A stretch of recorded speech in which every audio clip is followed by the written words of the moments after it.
I have never had a conversation like this.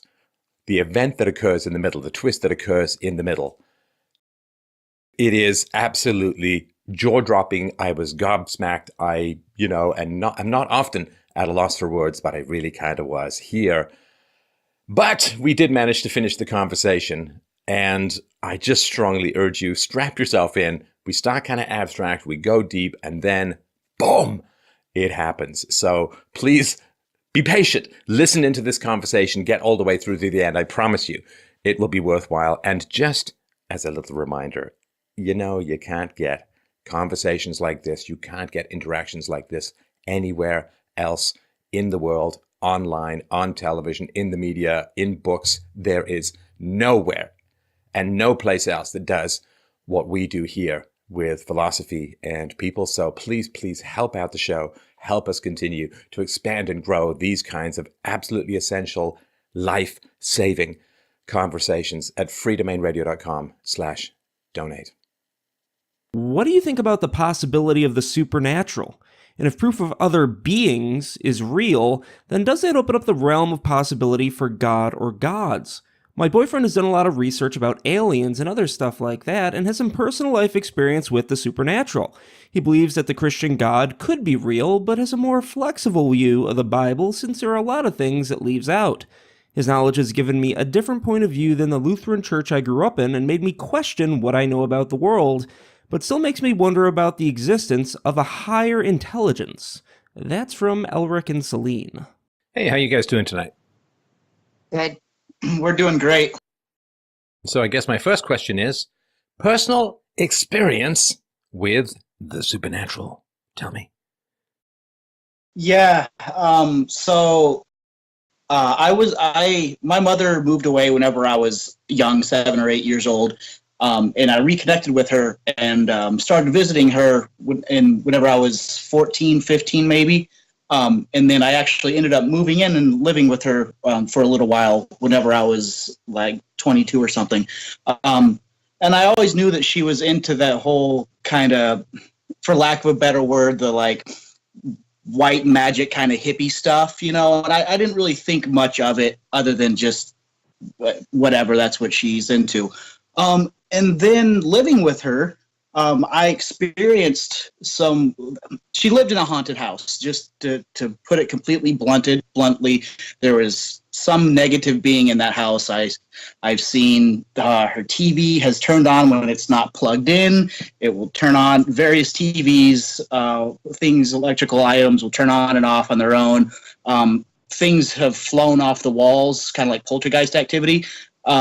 Now, that could be some kind of magnetic thing. I'm not sure. But basically, that really opened me up to something else is going on.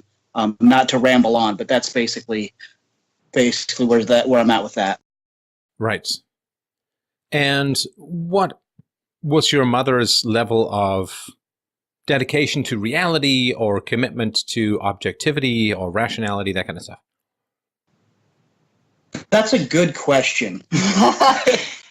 I don't know about his mom per se, but I do know that I consider myself to be a pretty rational person. I've never seen any supernatural stuff happen. Wait. What happened to my question?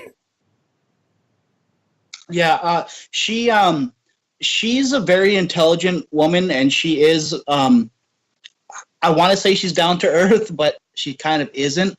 But she, growing up, she's had these experiences. Her family's had these experiences, and supposedly it's kind of a bloodline thing. But I mean, her approach to everyday situations is a very, very rational kind of based way.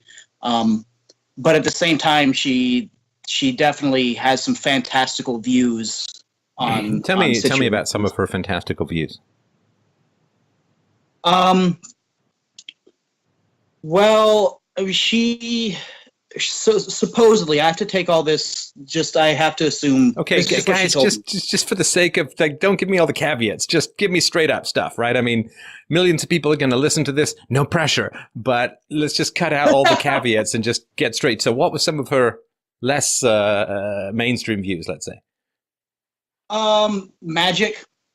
She can see what's going to happen in the future, things like that. She also has experiences with entities, kind of like sleep paralysis. Wait, Stuff what that you would does hear about. entities mean? I'm not sure what that means. Shadow people, humanoids, bipedal creatures, but with no real facial definition to them. Just like a black mass, but a bipedal black mass. Bipedal, but yeah, okay. All right. Bipedal, yes. So she believes she can see through time. She believes that there are shadow people. She believes that her home was haunted. Correct. She actually got the house for sale a lot cheaper because the people that owned it before her wanted to get out of the house because it was so haunted.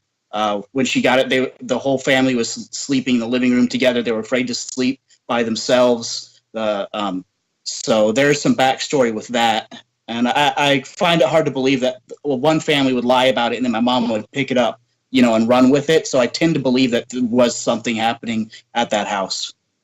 Well, that's certainly one possibility. There are other possibilities, which I'm sure you're aware of, right? Uh-huh. So, Elric, you had it pretty bad as a child, right?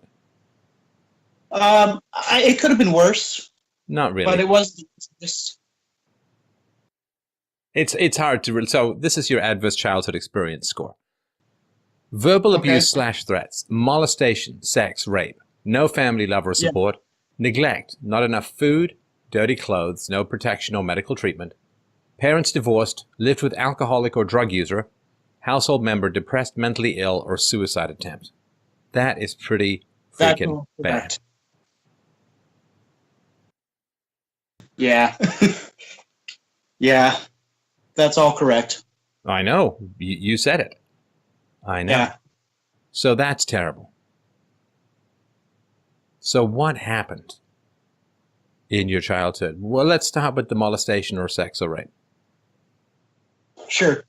It was a family friend. Whenever I was, I believe, 7, I got molested. I did tell my mother about it. She believed me. We ended up going to the police. They didn't believe her at first, and then they looked into the guy's background, and he was actually wanted for some children disappearing that he may have murdered in some other states. He was actually a really wanted person, and they did arrest him. But as immediately after that, my mom blamed herself, and so she left. She abandoned me because she thought I would be better off living with my dad, which maybe I was. So your mom, and so your mom claims she can see into the future and see shadow beings, but she can't see a child molester / potential rapist who she invites into her house. I think that her mystical gifts could have been slightly better served if she'd looked a little closer to home and a little bit less into the future and other dimensions. I think you're onto something there. Right. And was this... Okay, well, it doesn't really matter what happened to him. So you were 7. Your mother abandoned you because she felt guilty for bringing a molester into your life. Correct. How is that not just making things worse? Well, I traumatized my child by bringing a molester into his environment. So now I'm going to traumatize my child by abandoning him. We've talked about this before. Yeah, that's exactly what happened. The abandonment actually affected me worse than the actual molestation, to be completely honest with you. Yeah, please be completely honest. So what happened when you went to go live with your dad? Well, it was a big change. My father was in my life. He's a tattoo artist. He still is. But he was not expecting to take on that burden. So, like, whenever I moved in with him, we were living in a walk-in closet or living at the tattoo shop.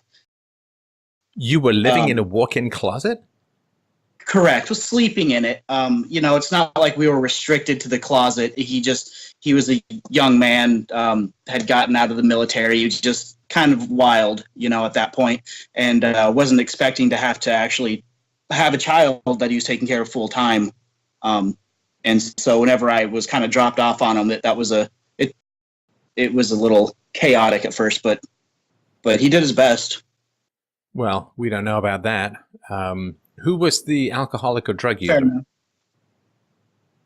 Well, my mom, whenever I was living with her, she was really bad into heroin. She's clean now. She's like 15 years clean now, so that's good and that's great. And then my dad also would party off and on. I'm sure cocaine use. I know that happens. Tattoo scene. I grew up around a lot of degeneracy, and I fell into it for a while, but I've really kind of rebelled against it and become really kind of anti-degeneracy and try to get myself kind of back on what is more like normal Western family life, and it's kind of difficult because I wasn't raised in it. Right.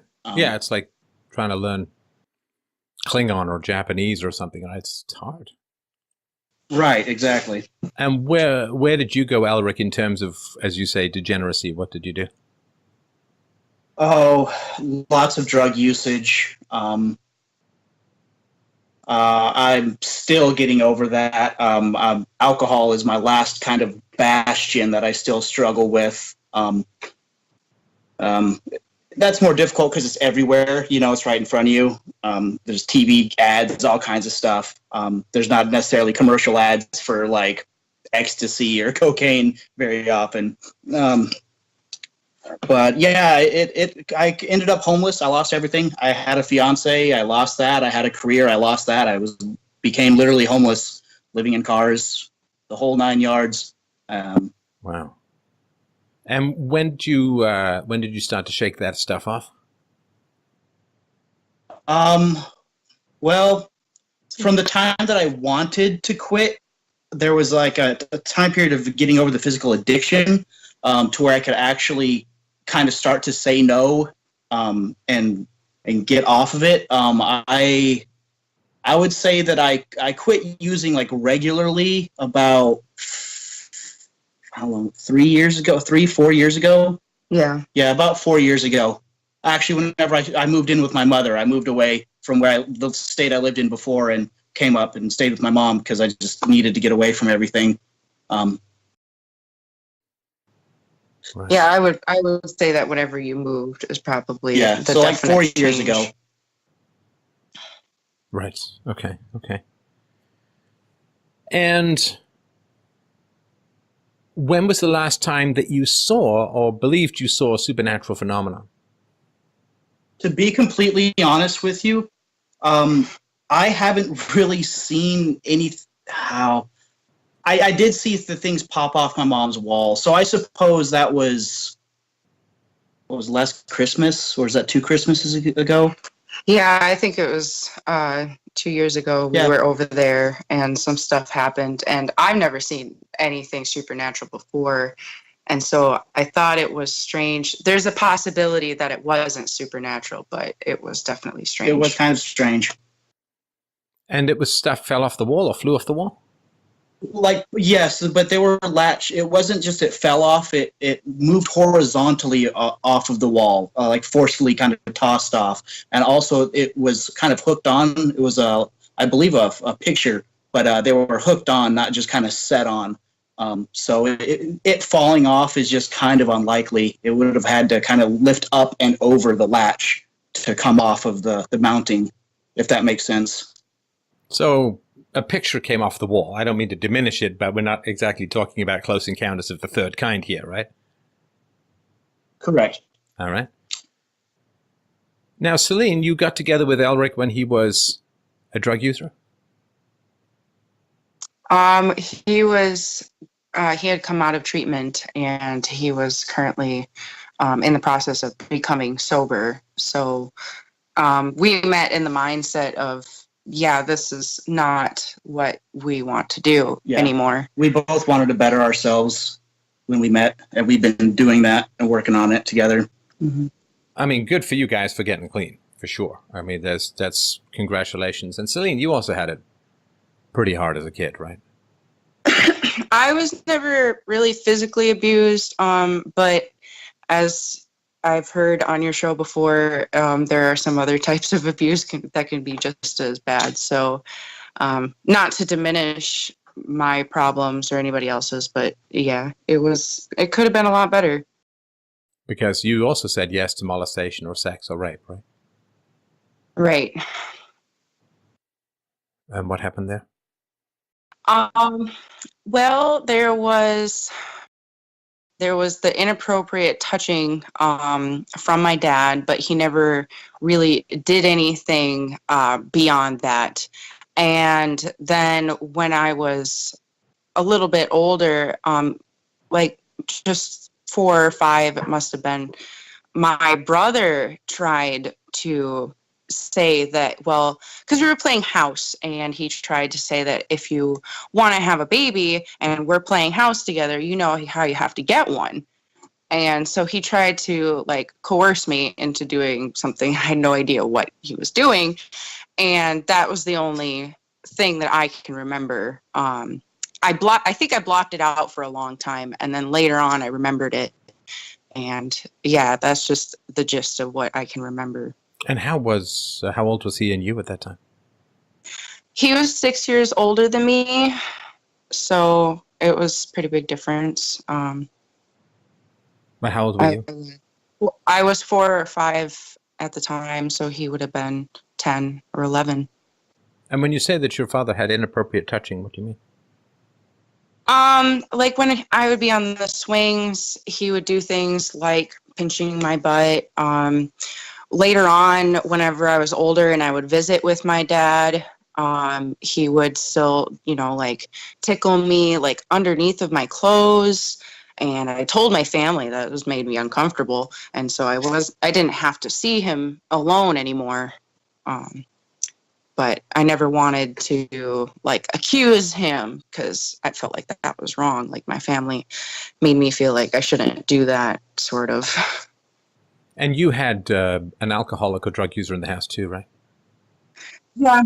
I didn't even find out. My mom was the alcohol user. I didn't find out about that stuff until I got older. My aunts and uncles shielded me from a lot of that stuff. Because, well, I mean, obviously they didn't want me to, deal with the complicated idea that my mom was suicidal and depressed and, an alcoholic. So. Right.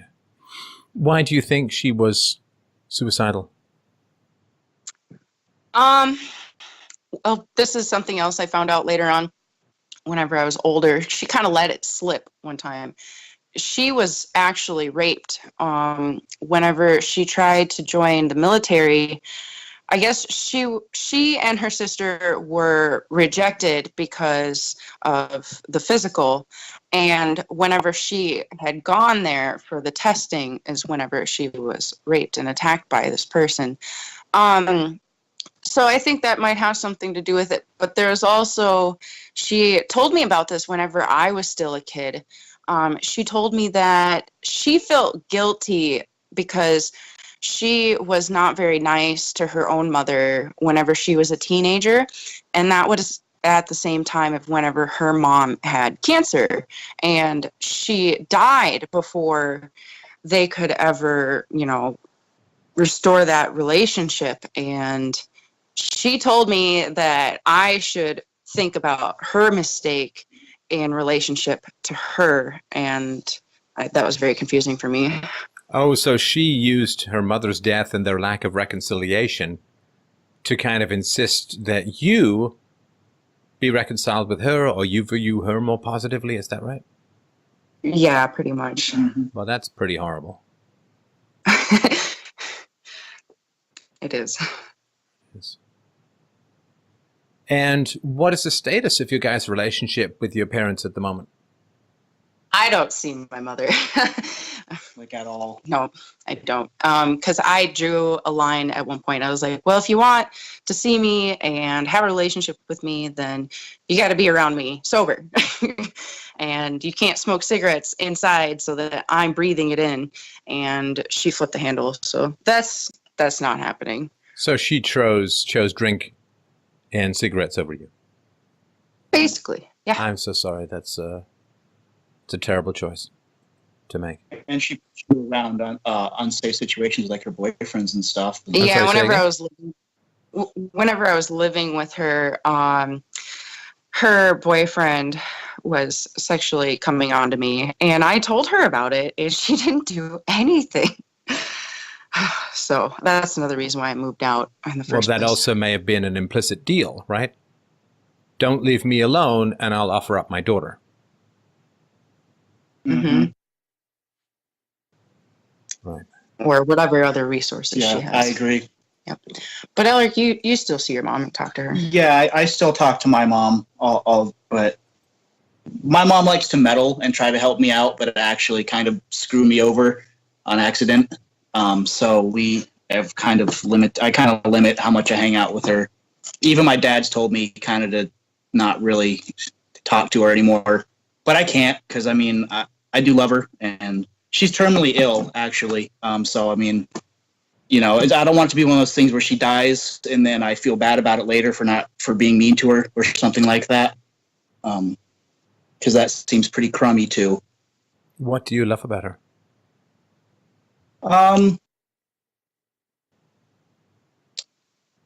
She's an engaging conversationalist, and she loves me.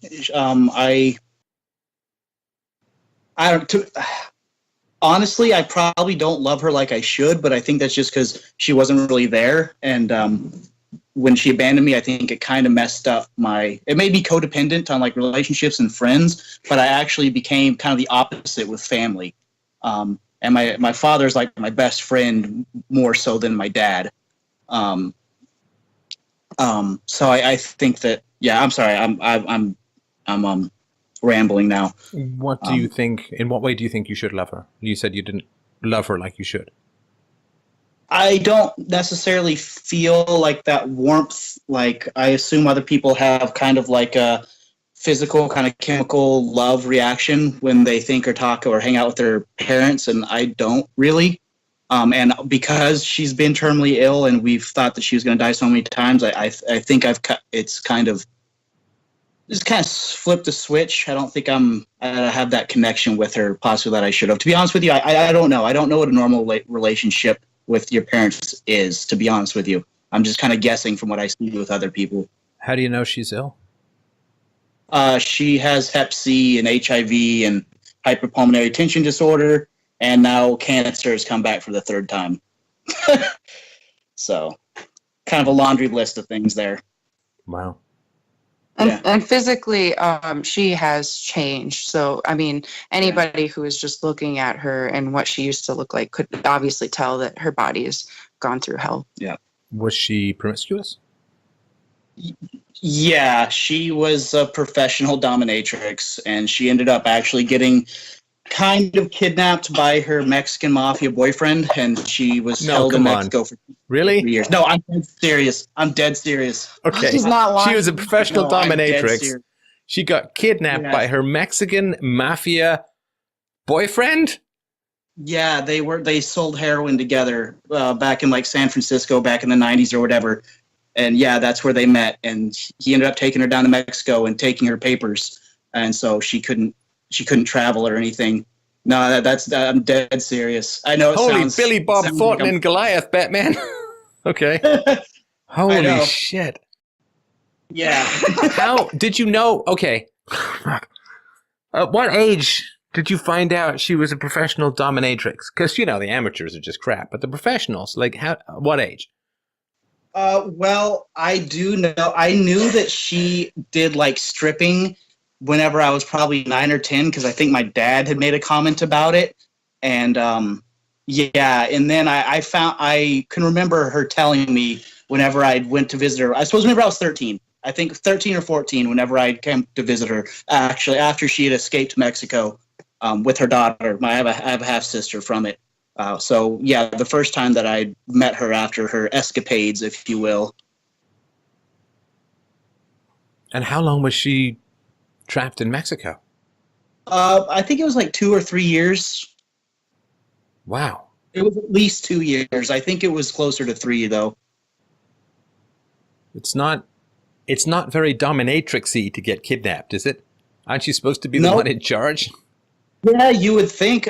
She always said that this guy was the only guy that she'd ever been scared of, and he was a little short guy, but She did tell me that originally she went with him voluntarily to California to do drugs with him. Mm-hmm. So Sure, Who well, would've you wouldn't thought want to that- be going to Idaho. Right, exactly. San Francisco would be the place to be for that. And then he took her to Mexico and got rid of her papers so she couldn't leave? Correct. And she couldn't go to like the embassy and say, I've been kidnapped because of the drugs, a warrant? I mean, why? She was afraid that he would kill her also. I do know that he tried to escape, or she tried to escape. In fact, on 9/11, she made it to the border, and the borders were closed, and he caught her and beat the crap out of her, broke some of her teeth out, and damaged her spine, hit her with a chair. Really bad stuff. So I think that kind of she became put a damper on her free will flight. She became the dominated. Yeah. And she had to protect her daughter. She was always afraid that he would kill her daughter, because he would say that he would kill her daughter if she escaped, or that he would send people to kill me if she ever escaped. So remind me again what kind of love you think you should feel for this woman. I don't know. If anything, just kind of a moral thing. I think you should love her. And Why? I don't. I think forgiveness is something, a good trait that I have, and I don't really want to get rid of it. Sometimes. Hang on. Has she earned forgiveness? Has She's she trying. taken ownership? Has she apologized? Did she offer to help you with therapy? Or, I mean, what has he done? Yes. What has she done Yes. to earn forgiveness? Well, she's gotten totally sober, so that's good. She highly encourages me to seek therapy. She's involved with the state. She sits like on the city council or something like that. And she encourages me to get help and work through that. And she does apologize. In fact, she apologizes a lot, and she thinks that I hate her, but I just won't admit it. But I don't think that I hate her. And do you hate her? I don't hate her. I'm kind of disappointed in her, but I don't hate her. Hate is too strong of a word for this. I'm just kind of disappointed. I mean, just out of curiosity, what actions would someone have to take for you to hate that person?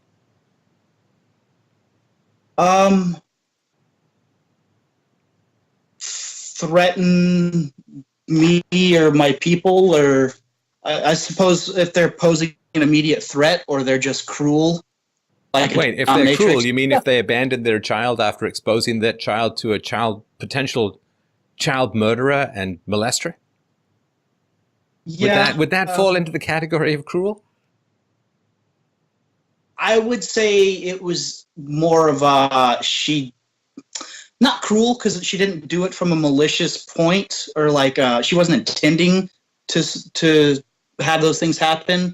But her poor choices did allow them to happen. So I suppose I'm mad at the choices, but I'm not angry at her, the person, because she chose to be a dominatrix and put herself in the path of a Mexican gangster guy, right?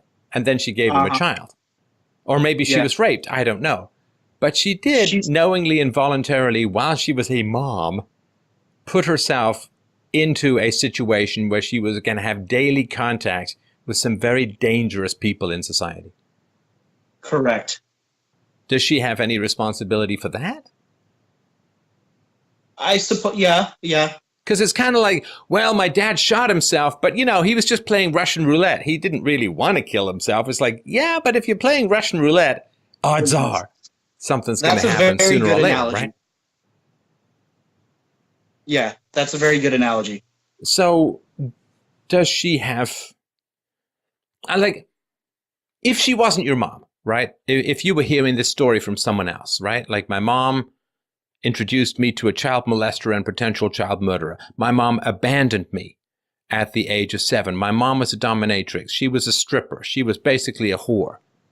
She got involved with a Mexican mafioso, got dragged off, had a kid with him. What would you think of someone else's mom if you were hearing this story?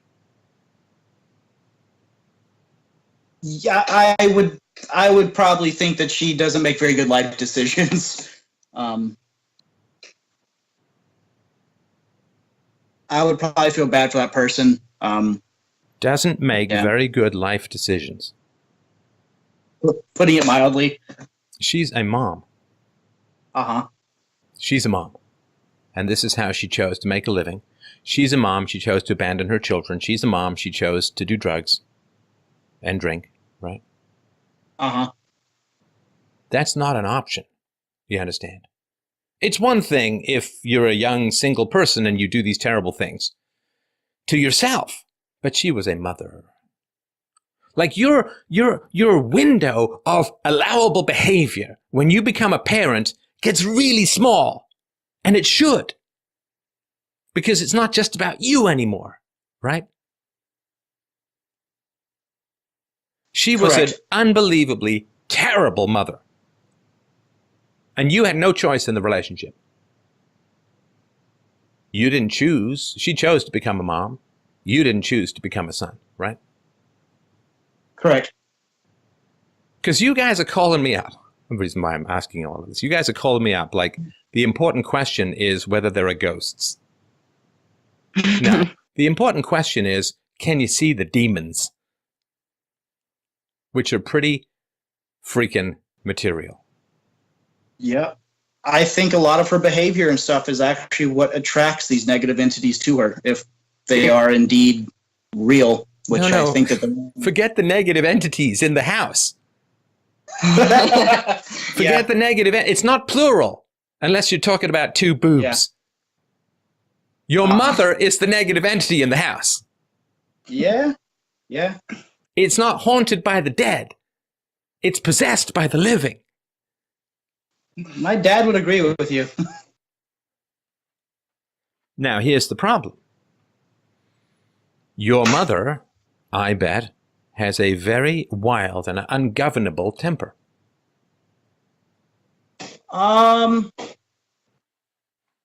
Well, I mean, she used to do boxing and wrestling, but she actually is pretty good at keeping her. I don't know. I would disagree. Yeah, you think so? Yeah, I'll go with yeah. Yeah, she has a temper. I'll go with yeah. Yeah. I mean, she's never struck me or even really yelled at me, but that's mostly because she just admits that she screwed up and she doesn't have a right to do that because she wasn't there when I was younger. But she can go off. She can become mother bear to other people and kind of go off. So yeah. Mama bear? Holy Yeah. Christ, man. It's I need to I don't- take a spanner to your moral compass and just try and get it pointing some sane way again. I don't think it's a mama bear thing at all. She doesn't want to be aggressive to him because she knows that she made those mistakes, but she's perfectly fine with being aggressive and argumentative with anybody else. Yeah. Well, So no, it's that. she's not being argumentative. No, she already broke him. Yeah. She doesn't need to control him. She already broke him. Yeah. She already broke his judgment. I don't love her like I should. You shouldn't love her. Loving her is an insult to Celine, who I assume is not being dragged off to Mexico by a mafioso. Not if I have anything to say about it. No. So she already owns your moral center, and you can't say things like, geez, let me just think about it. Who benefits from your perspective at the moment? Right? Who benefits from you having this obligation and this morality, Elric? Who benefits from it? Your mom. Oh. Your mom. So that my hate doesn't come back on her and she doesn't have to like live with that. Is that kind of what you're saying? Yeah. That makes sense. So you're still running around in your mom's brain. She's calling the shots, and you couldn't disagree with her when you were younger, right? Do you mean like what do you mean I couldn't? You weren't allowed to disagree with her when you were younger. You weren't allowed to have an opposing opinion when you were younger, when you were a kid. To be honest with you, I don't even really remember. Well, that is honest, and it tells me everything I need to know. Because children have lots of disagreements with their parents. Of course, right? Some of it's right, some of it's wrong, but they have lots of disagreement with their parents. So if you don't remember having any disagreements with your mom, that tells me all I need to know, right? Yeah, that makes sense. So if you're not allowed to disagree with your mom, then you can't finally grow up. Because your mom was wrong about just about everything, right? Uh-huh. And you need to be allowed to disagree with people around you. That is essential for you having a soul, an identity, a thought or a mind of your own. Single moms in particular,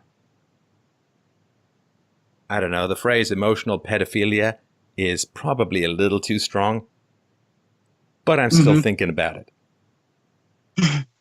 But single moms in particular, this can be other moms, and it's not all moms, of course, right? But single moms in particular, they kind of demand that their children, and in particular their sons, conform to their craziness, right?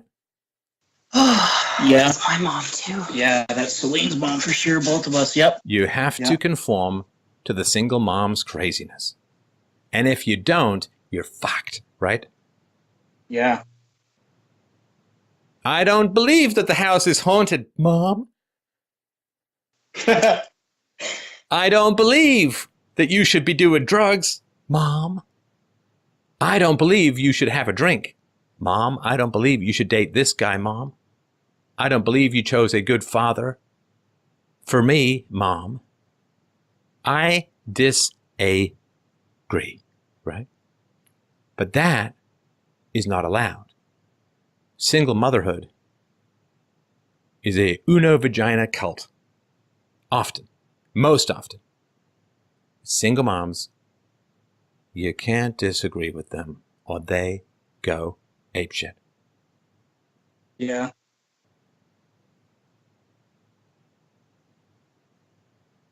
They're needy, dominant, bullying, insecure, voracious, often promiscuous. They, in general, are a mess. And they grab at resources, and they grab at penises, and they grab at people like a drowning man on the last sliver of wood. And you understand, Elric and Celine, they're still grabbing at you.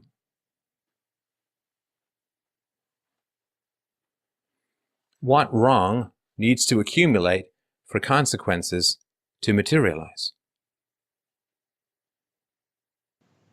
You guys don't have any kids, right? I don't have any kids, no. I do have a kid. I am not in her life.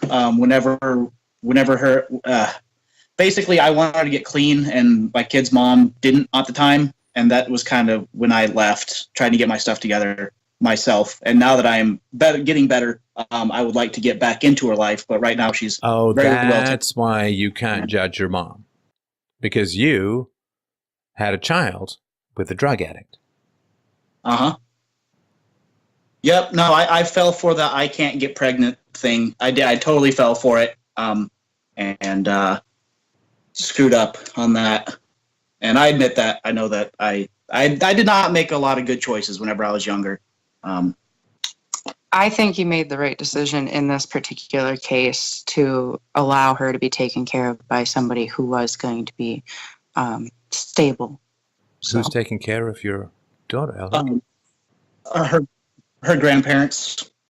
You mean the grandparents who raised the drug addict? Yes, that's true. The family's, well, there's some, they got their own problems, some emotional problems. The dad is kind of a hard ass, but they're financially well off, and the grandmother really cares about her. I don't really have any other options.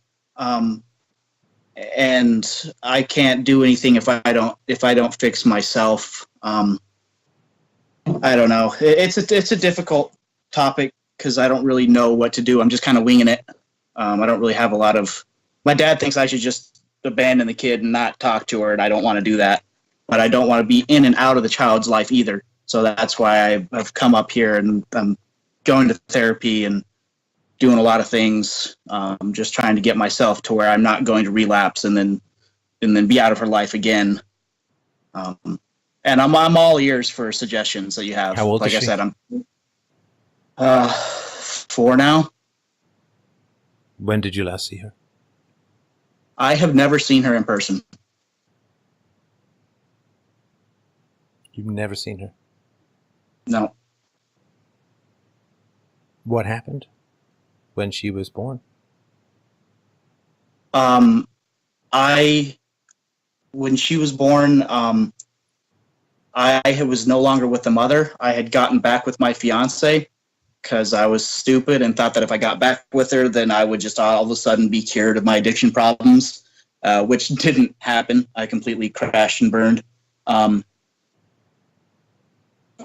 I believe that Lauren was with an abusive guy at the time, if I remember correctly. So I was not.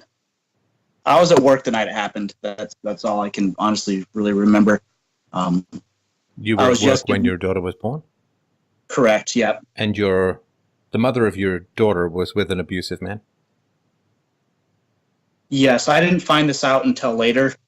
I had kind of suspected, but I wasn't really talking to the mother at that point, because the girl I got back with, my fiance, her name's Allison. She actually forbid me to talk to. This is terrible, and I hate to say this because it's so shitty of me. But Allison didn't want me to have any contact with the daughter or the mother or nothing, and I went for it because I was that desperate to get back with her. And so that's terrible on my part, but that's what happened. And then after kind of pulling my head out of my ass and realizing that I can't just ignore this kid, and that's not right, I have begun kind of probing back. My mom is in contact with my daughter and actually has flown down to see her and everything. And I'm kind of trying to make probing inquiries. Your mom is in contact with your daughter? Correct. Yeah, my mom is thrilled, actually, to be. Your ex is fine with your mom, but not you. She doesn't hate me as far as I know. I think you said it was your decision to not be involved. Correct.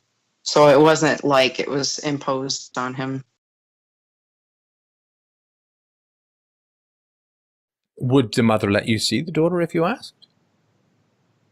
The mother would. It would be the grandparents that would be the problem. Because they only know me from whenever I was a scumbag, which I was. And the grandfather hates me, as he should, because I was out running around with his daughter doing drugs and God only knows what. And, he wouldn't be a good father if he didn't hate me. And I respect that about the man. So he's allowed to hate you, but you're not allowed to hate your mom. I mean, fuck? Don't get me wrong. Like, I hate my mom, but I don't have a burning desire to go murder her or anything. She just kind of pisses me off. But you're changing your story now. Yeah. Well, so he's allowed to hate you, but you're not allowed to hate your mom. Because forgiveness is good, but he has no obligation to forgive you. I don't deserve forgiveness, didn't you know? Why don't you deserve forgiveness if your mother does? I do. I just have a problem with self-worth, and that spills over into people pleasing and stuff like that. And I'm aware of it, and I'm trying to work on it. But so the thing to do is to stop pleasing people and start living virtuously, right? Because you're at the moment you're people pleasing your mom, right? Yes. And she is the human being, if I understand this correctly. She is the human being who has done by far the most harm to you. Correct. So your lack of self-regard manifests as pretend forgiveness for your mom based on her needs, not yours. Could be. Yeah, that would make sense. That makes sense logically. The show's about. Yeah. Celine. What do you love about Elric? I love the fact that he is brave and courageous, in the face of when he sees something wrong in the world, he knows that it's wrong and he has to do something about it. That was probably the number one thing that I admired about him. So far, his perseverance and not giving up on trying to stay sober has been, I'm really proud of him for that. And that helps me as well to, keep hoping I don't have to revert back to all the bad habits that I did and I can become more virtuous myself. So when he sees something wrong in the world, he does something about it? Yeah. And or he Unless at least it's his mother who abused him or his daughter who he's never seen. Yes. Yeah. Could be more applicable to his own personal life. I could hold myself more accountable for more things, definitely. Now let me ask you this, guys. If this courage is there, why the hell are you writing in about space aliens and ghosts and goblins and shit like that? If courage and doing the right thing and confronting badness is the key, what is with all this alien ghost crap in your letter? Because it's not the big issue in your life, is it? No, it's not. I personally do struggle with whether or not I believe in the Christian God or if there's some wider explanation that we just don't know yet. It would be nice to know. With the Christian God, you get judgment in hell too, right? Yeah. I mean, I don't think the Lutherans are way off base with that stuff as far as that being part of the worldview, right?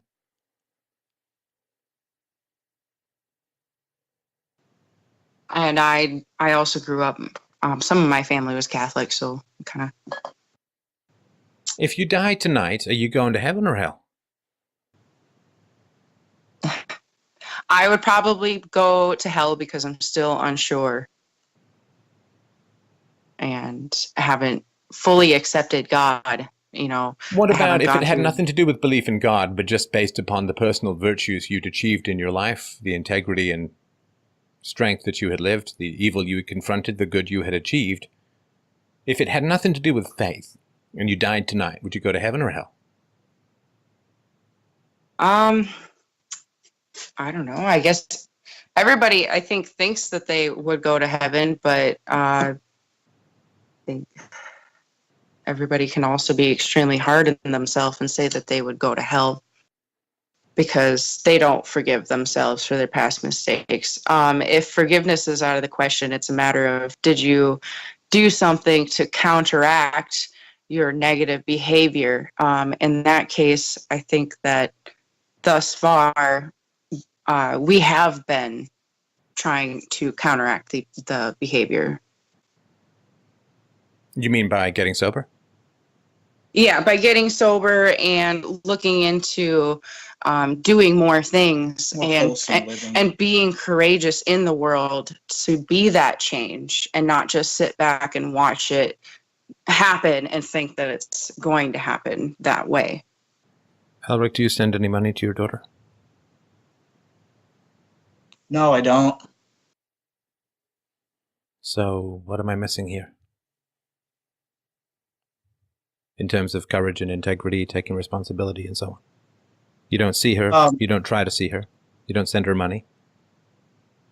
I have. I've been working really hard at actually trying to get back into work.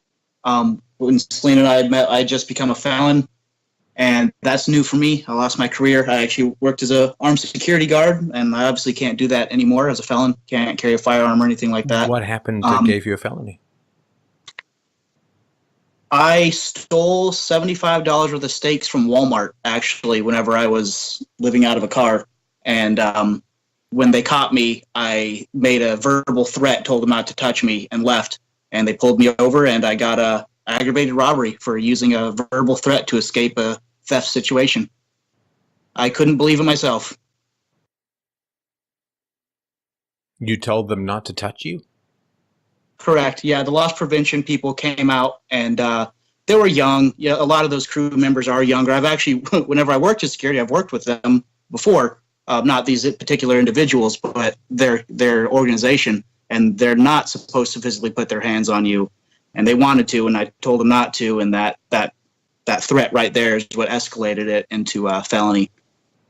I didn't touch them. I just walked off, but you threatened them. Yeah. And I mean, I did do it. I'm guilty, and I accept responsibility for that. And what happened? How did that play out from the legal standpoint? I sat in jail for 6 months fighting the case. I couldn't afford an attorney, so I got a paid defender, or I got a public defender, and I ended up pleading out to a lesser charge of simple robbery, 10 years probation, and 16 months of prison time over my head, which I've completed most of. Wait, but 16 it's been months of prison time. I thought probation meant you didn't do prison time. No, well, when you're on probation, anytime you mess up, which in my case just means drinking because I don't really do anything else that's that wild. If I get caught drinking, I get a violation and I go to jail. Usually for like a month or 2 months, or 3 months, but you only do a portion of the time. It just kind of depends on what they want to do at the time.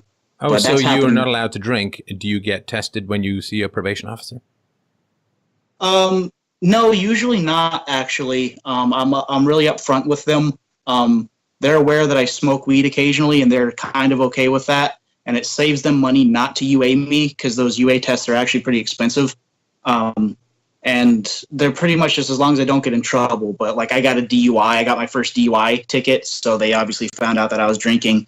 And Wait, you got a DUI when you were on Yeah. probation? Yeah, this happened just like last month. I got a DUI, my first DUI. I thought you said you were clean.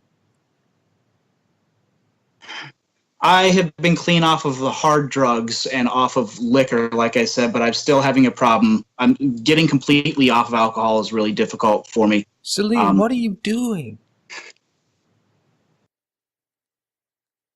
Are you kidding me? What are you doing? If it sounds any better, probably doesn't, but it's been a lot less. And I have seen his improvement.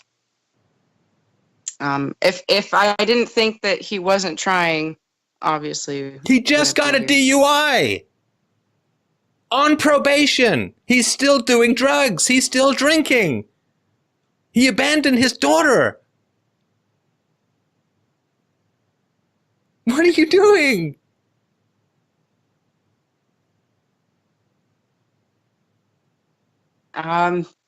He's a felon! Well, obviously, from the beginning of the conversation, I obviously have my own problems from my childhood too. So I get that, but I don't think this is helping. Is it?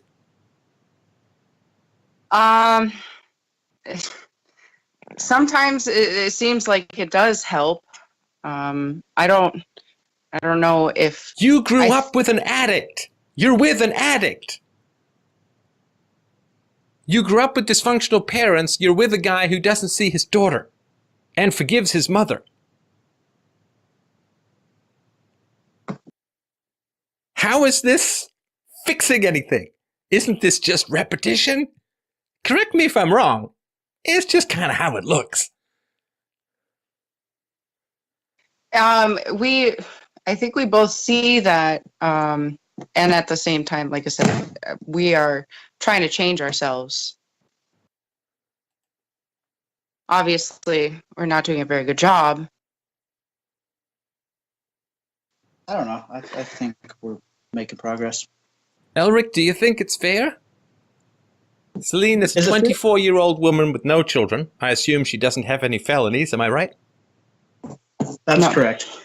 Do you think it's fair for you to hold on to her? Do you think her life is going to be better in the long run? Being with you or being with somebody who's not a felon, who's not got a kid he doesn't see, who's not still taking drugs and drinking while on probation, who's not regularly getting kicked into jail, who didn't just get a DUI? Do you think maybe you're selfishly holding on to someone because you need someone rather than doing what is actually best for her? It's really funny that you say that, because a lot of the people that I've met in my life seem to all have these problems. You know, it's not funny at all. It's not funny at all. You say, oh, it's really funny that you said. It's not funny at all, Celine. It just seems to be like a lot of people have these problems, or maybe No. I'm only running into the ones. Not a lot of people have Elric's problems. Now, you're in an underworld, right? Uh-huh. Do you go to hell? You get that was a trick question, right? Why was it a trick question? Because you're already there. Yeah. Because you're already there. And you've never left. And I'm offering you the opportunity to look up, to see the light, to get out. And are you going to have a child with Elric the felon, the drug addict? Are you going to get married? Are you going to have a wonderful life together? Come on. I don't even know if I can have. Come on. Don't sell yourself that short. And listen, Elric, I'm not trying to throw you under the bus here, but if you're worried about feeling bad at being guilty, if you're holding Celine back, if you're dragging her down, that's going to eat away at your conscience. I completely agree. You're not good for her. I kind of disagree. There's times when I'm not good for her. That's definitely sure. Oh my God, are you fucking kidding me, man? Are you kidding me? Can I? You're a felon. You're still half in jail half the time. You won't quit doing drugs. You won't quit drinking. You just had a DUI. Are you kidding me? Are you saying to Celine, Elric, you can't do better than me? Oh, I'm sure she could. Okay. So then you're standing between her and something better, which makes both of you go in a worse direction. If you really care about Celine, wouldn't you want what's best for her? Is what you have to offer at this point in your life, Elric, is that what is best for her? Forget about your needs and your codependency and whatever. What is objectively best for Celine? Is it you right now at this point in your life? I don't know. I'm supporting her, like, going to school and everything. Like, I do want her to better herself, and she is. Before I met Elric, I wasn't interested in bettering myself. So that's why I feel like he has helped me, because before in my life, I just didn't care. So how Elric, how are you making the money to send Celine to school? Don't bullshit me, man. I know you're in and out of jail. How are you making the money to send her to school? I'm going to go with mercenary for the South African Liberation Group. No, I'm not. I'm screwed. I'm looking into maybe learning welding or something. But how are you getting the money honestly, right now to send her to school? I don't. We live in a crappy welfare state, and we both qualify for getting grants for going to school. So we're going to be leeches from the system and do that. I think, as much as I hate to say it, that's what's that? You're both going to do it? Learn a trade. Like you're both going to suck off the taxpayer tit and get educated, right? We're going to try. She'll probably succeed. I probably won't. I do. yeah. I do. Have Okay, a job. okay. Hang on. See, you got to just listen to people, Celine. What is Elric telling you? He's saying that you will succeed and he probably won't. Now, I don't think he's lying to you, right? He says you will succeed and he probably won't, right? Well, of course not, because he's still doing all the things that land him regularly in jail. He's got 10 years of probation. How long have you gone, Elric, between going to jail? What's your biggest stretch of not jailness? Well, I mean, I had never been to jail until I was 20. No. Since you were convicted. Oh, since I was convicted? A year, maybe? Roughly a year. So you went a year between going to jail. Yeah. And were you doing drugs and or alcohol during that year? Yeah. So you didn't go to jail because you lied to your probation officer, right?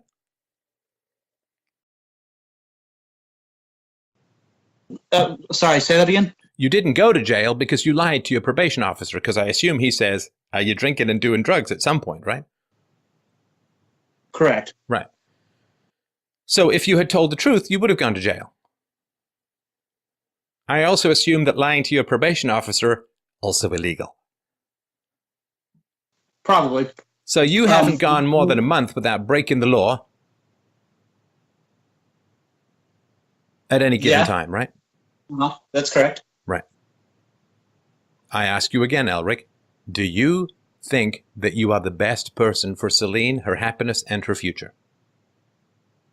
I'm probably not the best person for anyone, but you know, I'm really giving it a shot. It may not sound like it, but I am giving it a shot.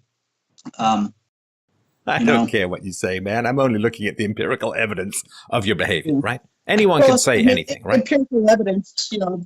The empirical evidence is you ain't giving it a shot at all, because you keep drinking and you keep doing drugs when you're on probation. You're not giving it a shot at all. You're self-medicating because you feel bad. And I'm saying that if you continue to date Celine and maybe drag her down with you, you're both going to end up feeling terrible, and you're going to be even worse off than you were before.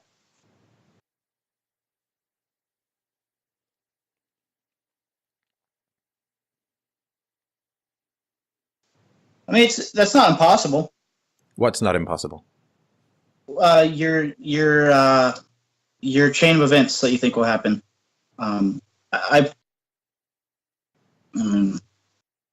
Elric, do you want what's best for Celine independent of your own needs? Or are you just using her to sort of stuff up the holes in your own heart? Do you want what's best for her independent of your needs? To be honest with you, I could say yes, but that might be kind of a lie because I am super codependent. Right. Oh, no, listen, I appreciate that honesty. I really, that is most respectable and most, look, here's the courage that Celine was talking about, right? So you are willing, or your neediness, Elric, is high enough that you would rather sacrifice Celine's happiness and future for the sake of your own codependency. And listen, that's kind of what codependency is. It's just another kind of addiction, right? Right. Right. Well, so, if you feel sorry, good, go ahead. then I can justify it to myself, right? So it's I'm not, sorry, I was talking at the same time. I just missed what you said when you started. If you could just repeat it, please. I was just saying, well, as long as I can justify it to myself and I get what I want, it doesn't really matter what Celine needs, right? Like I'm aware that that is a bad thought process. So I understand why you're saying. I'm still working on your good thought you. process here, Elric, because I gotta tell you, man, you're staring at the brink of jail every month and you're still drinking and driving and doing drugs, and it's like, dude, your good thought process remains a rather elusive beast at the moment. I'm not doing drugs anymore. I realize alcohol is a drug, but there's a big difference from shooting up hard drugs and drinking a couple beers. Yeah, shooting hard drugs up doesn't automatically put you in jail, but drinking puts you in jail, doesn't it? Yeah. Yeah, so it's worse at the moment.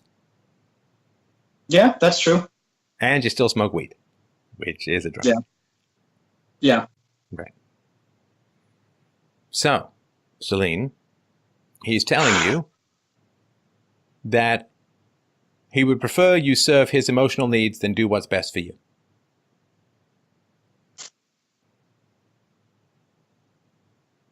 Yeah, and we've talked about this before. Right.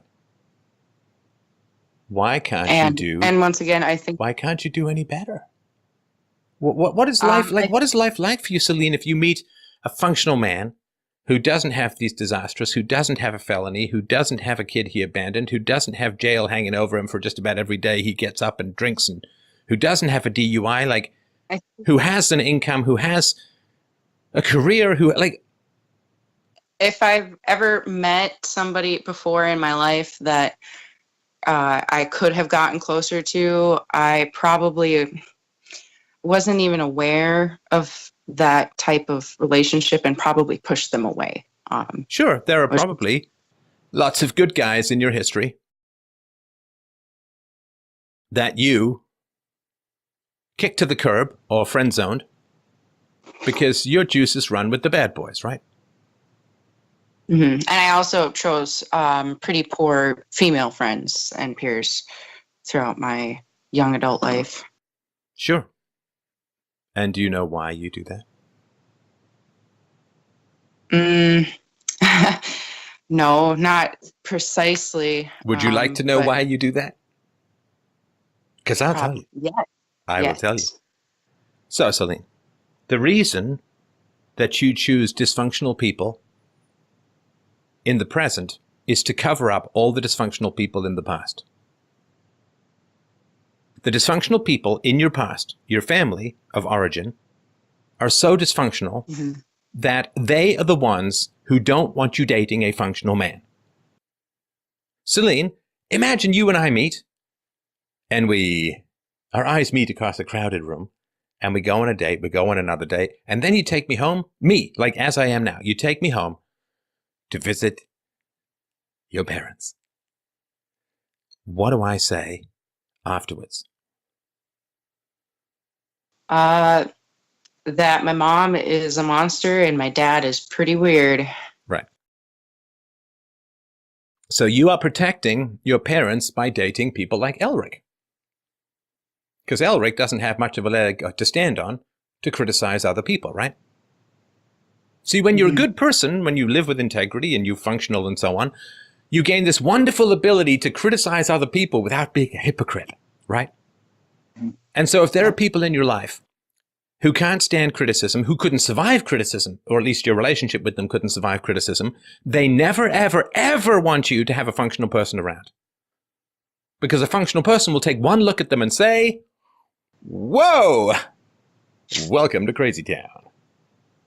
And then what's going to happen, Celine, is that functional person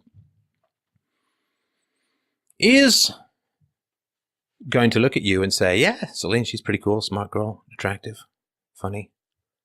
But man, as far as that package deal goes, woof, that's a lot. That's a big ask. Because I could spend the next 40 years hanging around with creepy and weirdo. And we're going to have kids, which means, yay, grandparent time with creepy and weirdo. Like, you understand?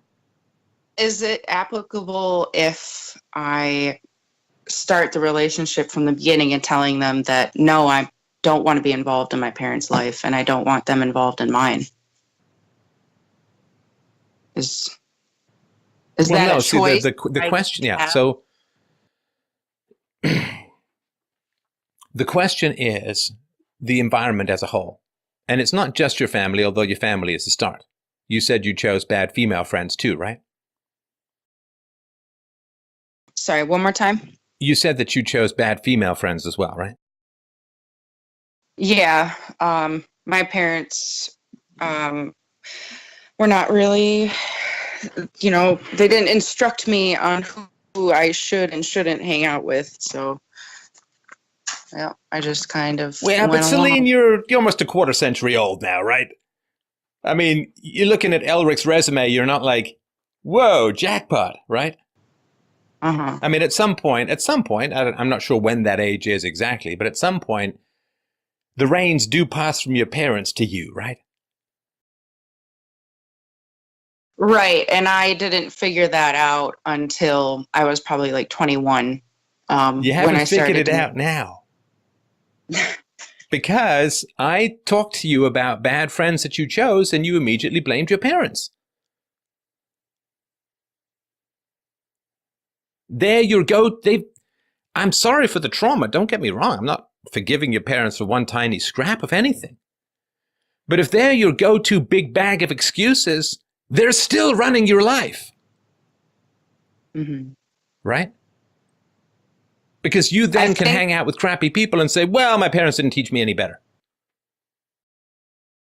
No, you're right. I think that I chose the peers as people that were going to instruct me. Like, I thought that, they were going to tell me what was right and wrong.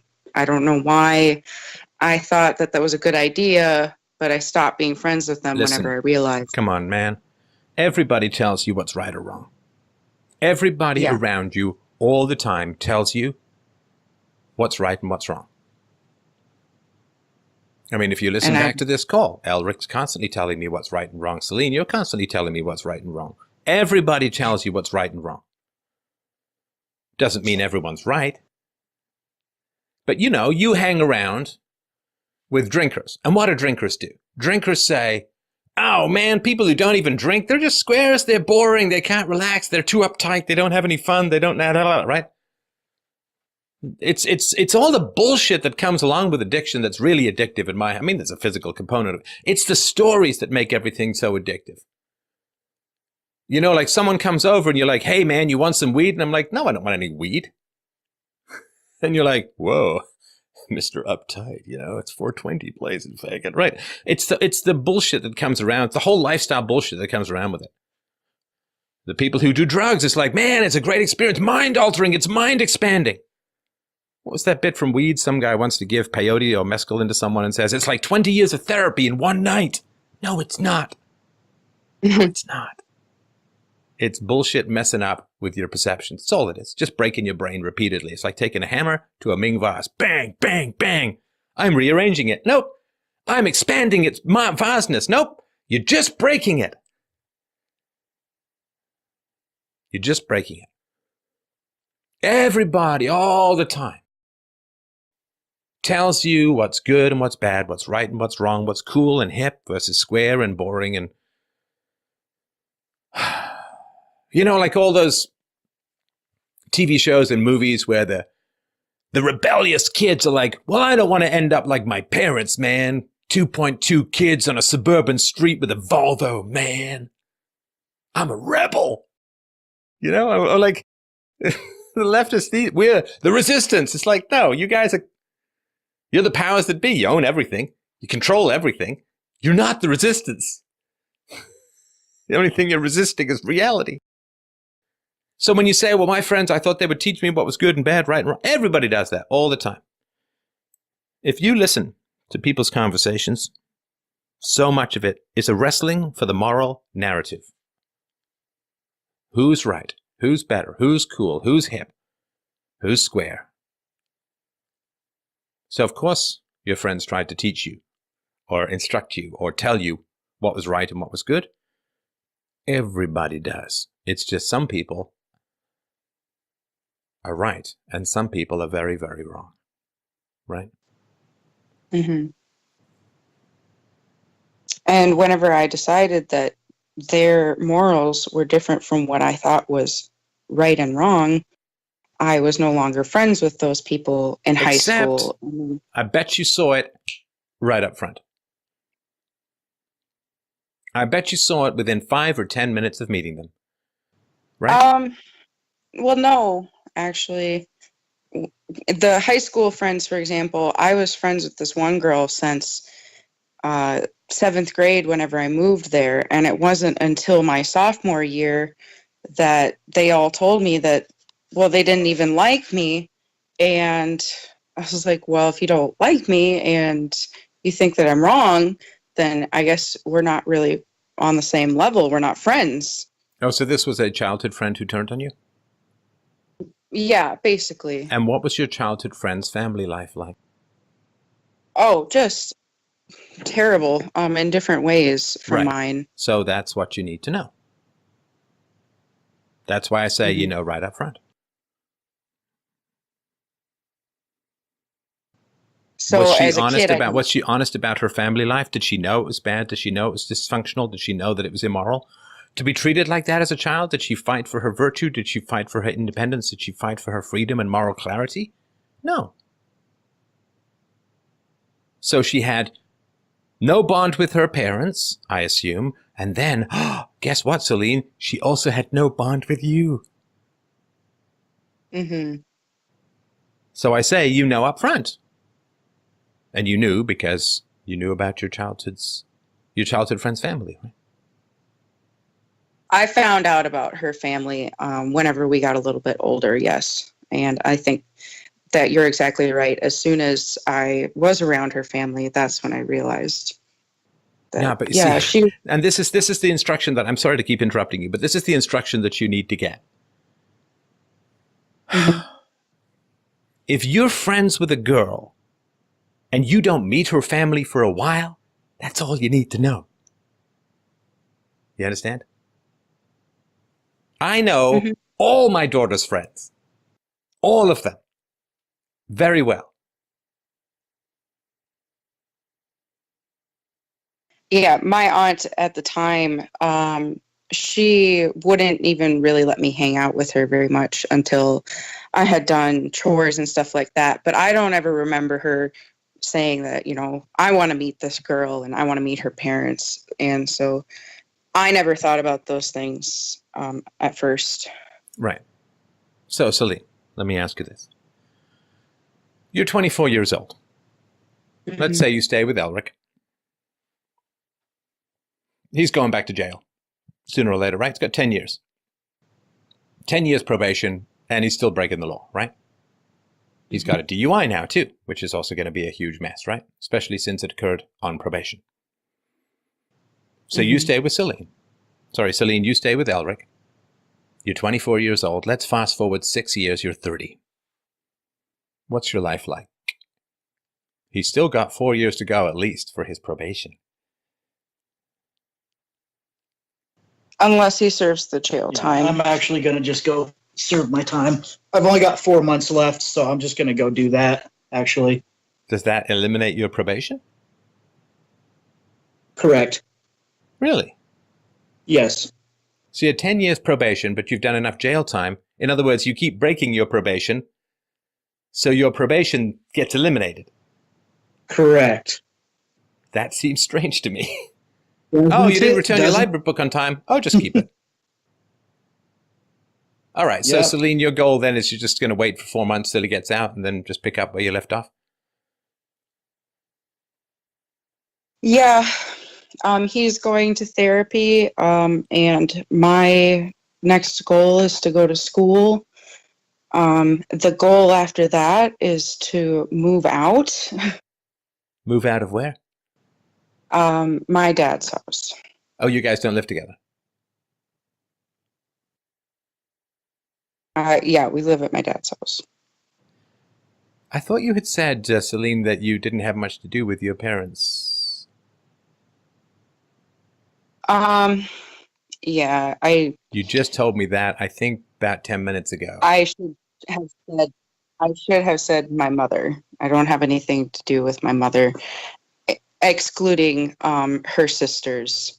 Your dad was always gone. Her dad was always gone for work. But we do live here. Yeah, we do. Oh, so Celine, your dad was always gone for work, which ties into Elric being gone for prison, right? Yeah. And that was... It's just something you're used to. I lived with my dad in high school, and he would work 2 jobs. Yes, he was gone quite often. Right. And Celine, what does your father think of Elric? His opinion seems to change whenever my opinion changes. This is the father who was groping you as a child? Yep, he also has a brain injury. A really bad one. From an accident that he had. I'm not entirely sure about what he was like before the brain injury because I was too young to really remember him and I wasn't around him. But he's working two jobs. Are you saying that the brain injury allowed him to work two jobs but also made him into a child molester?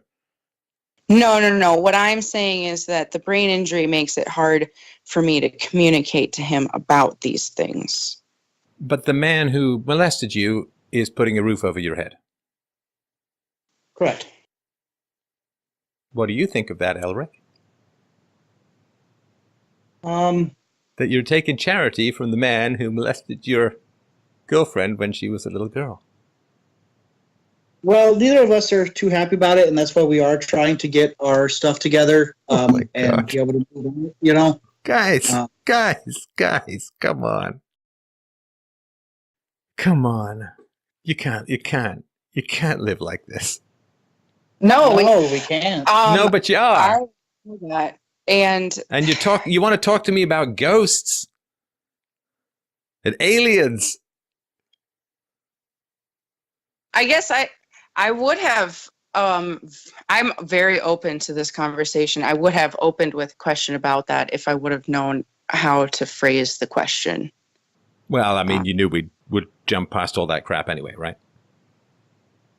Mm-hmm. Do you get welfare if you're living with your parents? I didn't know that. Okay, so how that works is I pay him rent and I have paperwork signed by him that says that I pay him rent, and then based off of my income and my bills is how you're able to get food stamps. But if you pay him rent and you genuinely pay him rent, yes, then why wouldn't you pay someone rent who, say, didn't molest you as a child? Because it's cheaper. The financial situation is really difficult. I had my own apartment and I lost it because I had relapsed and blew all my money in my savings account. So I lost my apartment and had to move back with one of my parents. And my mother is much more abusive than my father is. At least now.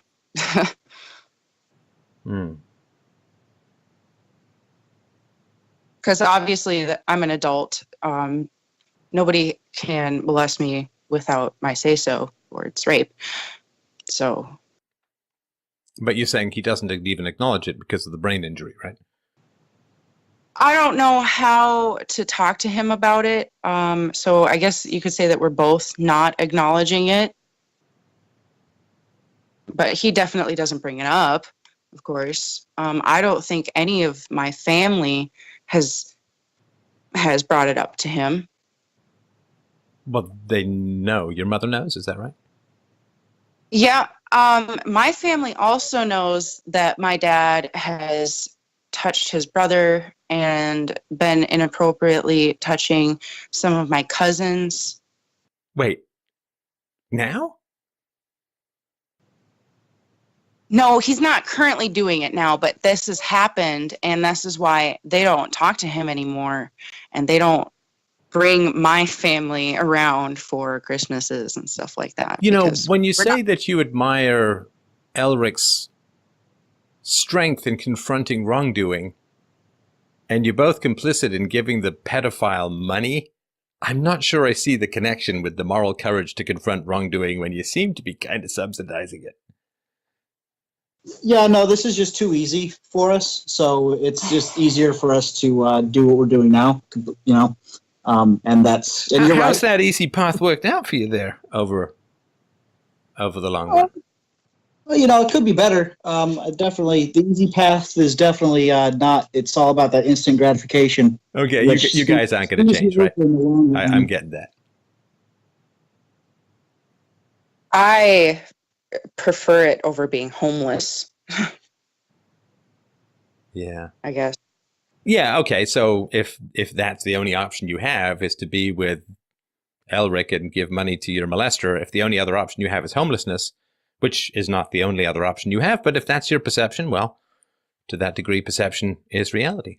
So you're going to stay together and you're going to waste your youths and you're going to drag each other down and it's going to be a disaster. And this one conversation, I think, is just more for other people to see the consequences, because it doesn't seem to me that you guys want to change. I mean, you're not going to have another conversation like this again, probably ever in your life, right? But my understanding is that you're going all rubber bones on me now, right? So this, my understanding is you don't really want to change and you want to take the easy route, and you're going to do that, right?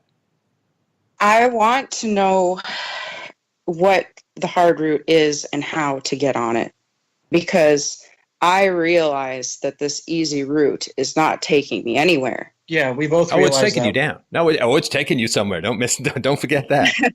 Okay, taking us farther down. Yes. Right. So you want to know what the hard route is? I do want the struggle. Yes. Okay. So I'll tell you. First, you stop using people. You guys are using each other. Because you're codependent, because you're needy, because you're lonely, because you're afraid of relapse, because you're clinging together, as people do who've got histories of addiction. So you'll understand on your own 2 feet. And you have an income, right, Celine? I mean, you got welfare. You Yes. said you had a job, right? Yes. Right. So you have an income. So you could definitely afford to move out, right? Even if it's just like you get a room somewhere, right? I could afford the rent alone. The hard thing is killer is like the car insurance and how would I get to my job? Because I don't pay my car insurance bill and I don't pay, $500 in rent. How do I achieve those things when I'm not yet at that point? Yeah, that's kind of why we thought. No, but why do you need a car? Why do you need a car? If you can move, you just move closer to your job, right? If there's apartments that I can afford available, sure. Well, no, I didn't say apartments. I mean, I was living one room in a house with 5 other people when I was 27. So you could just get a room, right? You don't have to get a whole apartment, right? Yeah, I could rent with other people. Right. So, okay. So then you don't need a car. You can Uber once in a while if you have to, or take a cab. You can, take buses. I didn't get a car till I was like 33, I think, or 34 years old, maybe 33. So, I didn't get a car till I was 9 years older than you. You find a way to survive. I got a question for you. You can get a bike. It's better for you.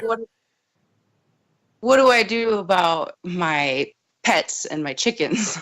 Yeah, we've started raising chickens. If I was going to move out of my dad's house, how do I? You sell the chickens. I don't know what to tell you. Until you get your life in shape, until you stop being codependent, and until you stop heading to jail, maybe ixnay on the chickens. That's all I'm saying.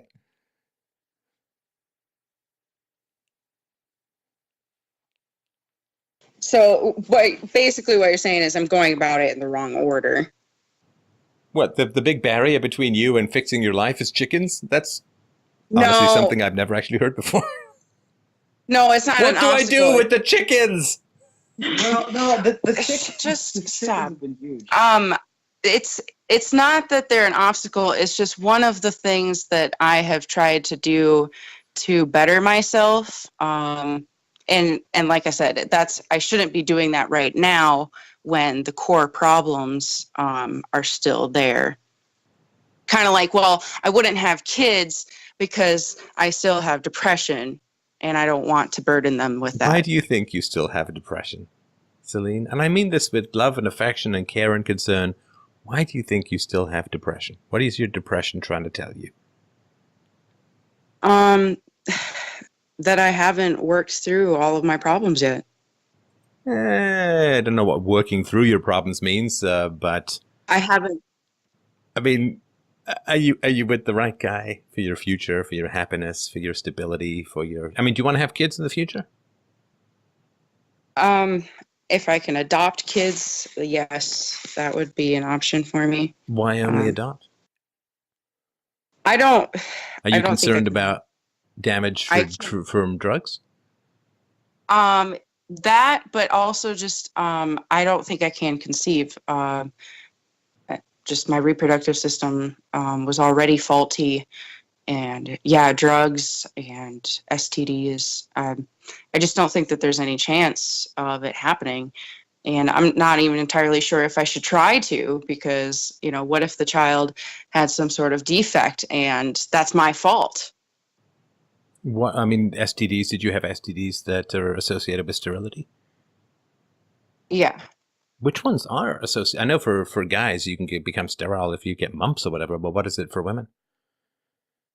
I know for sure chlamydia and gonorrhea are big ones because, they go in your fallopian tubes, and that is one of the problems. If the egg cannot travel to the nest, then it doesn't grow.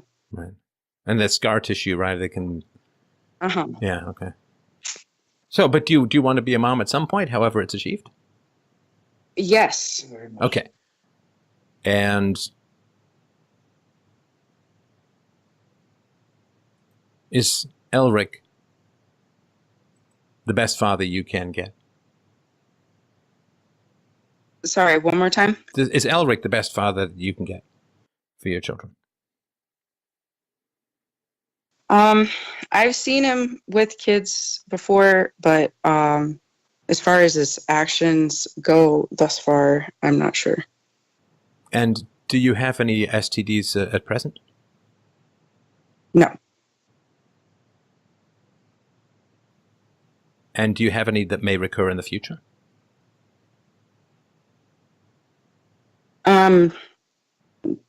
I don't know about reoccurring ones. I guess the answer would be no if my doctor didn't tell me about the possibility of recurring.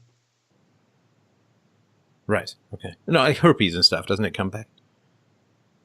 Well, technically speaking, you don't ever really get rid of herpes. You just have it and you get flare-ups. Same thing with HPV. You always have it, and stress can cause flare-ups. Right. But you don't have herpes, right? No. Okay. No. Right. Tell me about the ideal man to partner up with. Like, if you could just have your complete wish list, Celine, who would it be? What would he be like? Someone who always strives for what the absolute truth is and everything. And somebody who genuinely wants to pass that down onto the next generation and other people around them.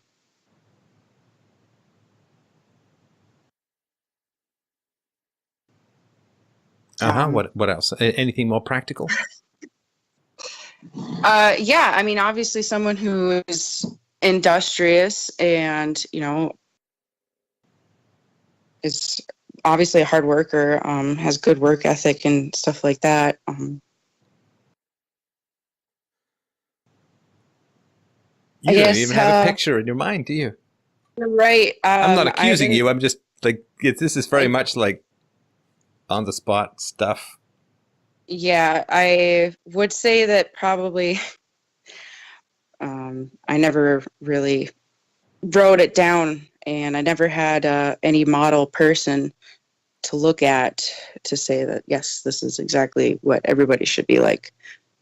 Because nobody's perfect, but I've never. Oh, come on. No, don't I've give me never that. seen anybody No, who come would on. even be Don't close give me to that. my definition. Yeah, don't give me that. No gun is perfect, so it doesn't matter if it goes off in your face and takes your eyeballs off. All right. Because, like one of the things that I think you want is for someone to be loyal to you, right? And to care about you. And I tell you this, if you were my girlfriend and you said, hey, let's move in with my pedophile father, do you know what I'd say? No. Yeah, you do. No, I mean, you would say no. Hell no. Like, I would rather be homeless than give Uncle Spanky Fingers more money.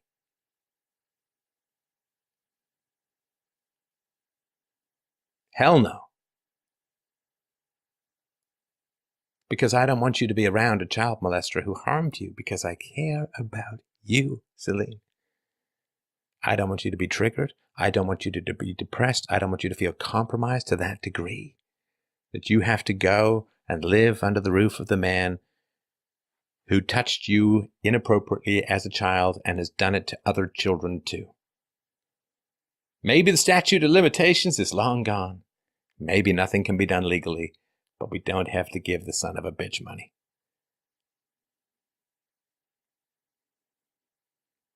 And I would say, if I had a bad habit that was interfering with our independence to the point where you do end up having to give money and live under the roof of a man who molested you, that I would say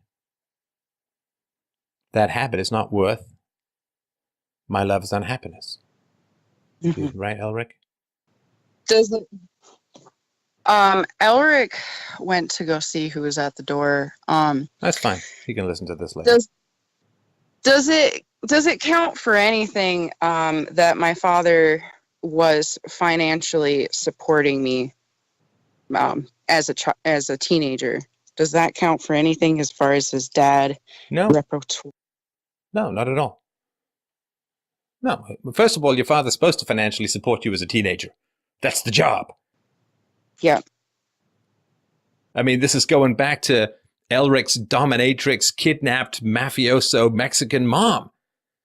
Does it count that the guy who kidnapped me also bought me burgers? No, it doesn't count. There's no defense against pedophilia saying, well, I did get her some cornflakes. There was a whole trail of candy to my windowless fan. He ate some of the candy. You can't blame me. It didn't continue whenever I was a teenager, but yes, you're right. It's called buying silence.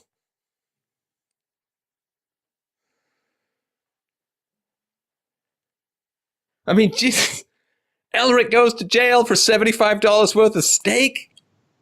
And you're giving money to the child molester? God almighty. People sometimes think these conversations are staged. God, I wish they were. Because very real for you, right? So what I have to do then is move out on my own and get my life together. Your boyfriend is fine with you giving money step to your child molester because it's easy for him. Come on, Celine. Come on. You've got to stop valuing yourself more than that. You're right. And that's definitely something that I am still working on so hard. And here's the thing, Celine. This is the big secret. You ready for the big secret? Ooh, here's the big secret. First of all, you don't have to do shit. You don't have to do anything. Life is free. But here's the thing, Celine.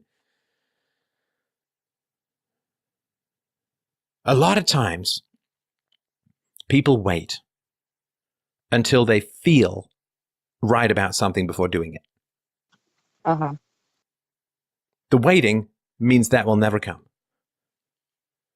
So you may say to yourself, well, I'm just going to keep working on things and I'm going to keep thinking about things. And then one day I'm going to wake up and I'm going to feel that I have value and I treasure myself and I respect myself, and I care for myself, and I love myself. And then things will be better. Like I'm just going to keep tinkering, and then boom, the car starts and we get a jetpack and we fly. That's not how it works in life. Like if I was 300 pounds, Celine, and I said to you, well, I'm reading a couple diet books. I'm working through some issues. I'm working on stuff. But I'm not changing my diet or exercise. What would you say? I'd say you're a fool. Well, yeah, maybe a little harsh, but it's not going to work. Working through things, and thinking about things, and mulling things over and reading about things. It's like you have to act as if you have value in order for you to feel that you have value. It's empirical. It's not psychological. It's empirical. In the same way that diet is not psychological, it's empirical. That doesn't mean you don't have issues to work through psychologically when it comes to dieting, whether you got fat or whatever, but if you want to have self-respect, you act in a manner that has self-respect written all over it, and then you get self-respect. You don't get self-respect by thinking about it or by mulling it over or by pondering it or by reading about it. You get self-respect by acting in a manner in accordance with self-respect. So if you're in there, I don't care what you think about, what you're working on, what you read about, what you journal about, what you dream about. None of that matters while you're under the roof of the guy who molested you, giving him money. Because that is acting in a way that has such lack of self-respect that your heart can't hear what you're thinking over what you're doing. The heart is empirical. Our emotions are empirical. If I fall into the lion enclosure in the zoo. I don't mean to interrupt you, but I'm going to interrupt you. I don't mean to interrupt you, but I'm going to interrupt you. Elric actually just got taken to jail. What? He went to go answer the door, and it was the police. Well, this isn't live, so what the hell happened? He missed his court date for the DUI. Oh, that was today? No. That was on Monday. So he just didn't show up for the DUI court date. He went to his PO the day after and asked him when it was and found out that he had missed it. Celine, do you know what this is? Do you know what this is? It's a sign. No, I know. It's a sign, Celine. What is it a sign to do? It's been coming on for a long time now. What is it a sign for you to do, my dear? To change everything that I'm doing. No, don't give me this abstract stuff. Give me something physical you can do. To move out, to be on my own, to be single. Praise Jesus! I have believed. It's a scary thing. I'm not going to lie at all. I'm terrified. Of course. But I know. Of course. Listen, and I completely understand and I completely sympathize. And I'm not trying to downplay. There's a reason you're with this guy who just got dragged off to jail. There's a reason you're with him, and that's because being alone is terrifying. It's terrifying for both of us, yes. Yeah, I'm going to just get you to focus on yourself a little bit for now. Yeah, I'm sorry. Elric, I sympathize with his childhood. I really do. The guy is a loser. Now, maybe he can turn that around at some point in the future, but he's not turning it around by failing to show up for his DUI court case. Yeah, he's a loser. Yeah, he's a loser who's been not trying hard enough. You think? If you can't get through a call about your life without being dragged off to jail, I think a little bit more effort might be required. Yeah, and that, once again, I'm going to take credit for, not setting that standard of saying, well, if you're not trying, then, I shouldn't be with somebody who's not doing these things. The moment you have to put those kinds of ultimatums down, though, it's done anyway. Seriously. Because let's say you said, hey, Elric, I'm going to leave you if you don't shape up. Okay, maybe he shapes up, but not because he wants to, not because he cares about it, not because he cares about you. He just doesn't want to be alone. Or he doesn't want to... I mean, does he contribute money to the household outside of welfare? He has. He has. At some point, he find a pop bottle or two. He doesn't get welfare. But whenever he has worked a job and made money, he gives a portion of that to me. So you're supporting the pedophile and the felon. I hate drunk drivers. I've said this before and I'll say it again. I hate drunk drivers. Because they do so much damage to people. They destroy lives. They destroy property. Hey, you want to go drive yourself into a tree? That's your business. But they take out other people because of their selfish drinking and driving. I hate drunk drivers. Mm-hmm. So your money goes, well, I guess, no, you work, right? Yeah, so government money and your money goes to the child molester and the drunken, drug-addicted felon. Celine? And welfare state. Yeah. I'm pretty sure that that's not where you want to be in 20 years, right? Nope. And that's part of the reason why I watch your show. And I was thrilled for the opportunity to talk to you. And also am thrilled at the opportunity for what I could be doing differently. And you knew this is how it was going to go, right? Deep down? Yeah, I did. And I think that Elric did too, but he has a hard time with this because, No. Stop thinking about his feelings, Celine. It's not. I know you're a woman. You've got to stop thinking about his feelings. He blocks out this stuff. He's stoned. He drinks. Well, he's not. No, he's sober today. I mean. Okay, he's sober today. Oh, come on. This is your big boyfriend Hallmark card moment. Well, he's sober today. He is sober today, Celine. That's on the plus column. Can you think of anything that might be on the minus column today? I think that he does reject truth. No. No? He's sober today. That's on the plus column. Can you think of anything, maybe tonight, maybe recently, that might be a little bit on the minus column, Celine? Yeah, I mean, I think rejecting truth is a pretty big minus. Being dragged off to jail. He was sober today. That's good. On the other hand, he did get dragged off to jail. Mm-hmm. I gotta tell you, I think that the minus is slightly larger than the plus, which isn't even really a plus, just the absence of a minus, called being high or...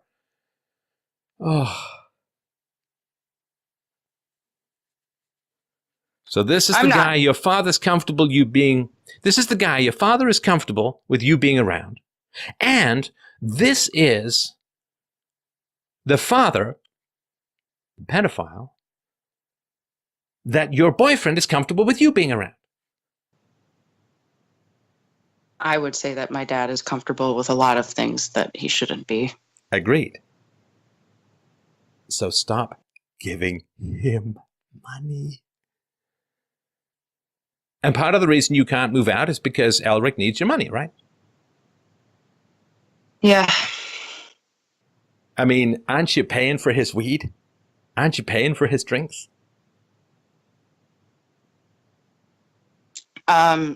Sometimes. Yes. So you've got an addict on your hands and you're paying for drinks and drugs for him. Mm-hmm. So and you're very much part of the problem. Yes, and I've also had my problems with not staying sober. I get that. I get that. You know what a great way to stay sober is, Celine? Don't be around giving money to alcoholics and drug addicts who then get into cars and drive drunk. It's a good way to stay sober. It's stop being around addicts. Yep. And that seems to be really difficult for me to do, to find people who are not addicts. You're going to have to cross the desert. Because right now, you're in addict land, right? So everyone around you is dysfunctional. Yes. Everyone around you is an addict. Everyone around is screwed up. And you feel like you're walking through life looking like a fly in amber or something that's like one of those ships stuck in a bottle, like it's through a glass darkly. You're looking at everyone else all over the place, right? And you can't reach them. You can't connect with them. You can't get in there, right? Because you're in addict land. And to get out of addict land, you're going to have to cross the desert, which means you got to be alone for a while, so that you break your addiction, which is to addicts. Would you say being alone then, does that include not making close acquaintances and friends? I don't know. But I would certainly be very much on my guard against anybody who's got dysfunction. Like, you got to go the opposite. You got to go the opposite. So it is better off for me to be isolated. No. The isolated is just another word, right? On my guard. Have you ever heard that song by Sheryl Crow, All I Want to Do? You probably have, right? Mm-hmm. No, my mom used to love listening to Sheryl Crow when I was younger. Yeah. It's an amazing song, because it's so depressed. It really is. It's like she's got these songs that have poppy tunes but are so depressed. Well, I mean, she dated an addict, right? She got involved I always with. thought about that when I was a kid too. I'm sorry? I always thought that whenever I was a kid too. I was like, wow, she sounds so happy, but the words are not happy.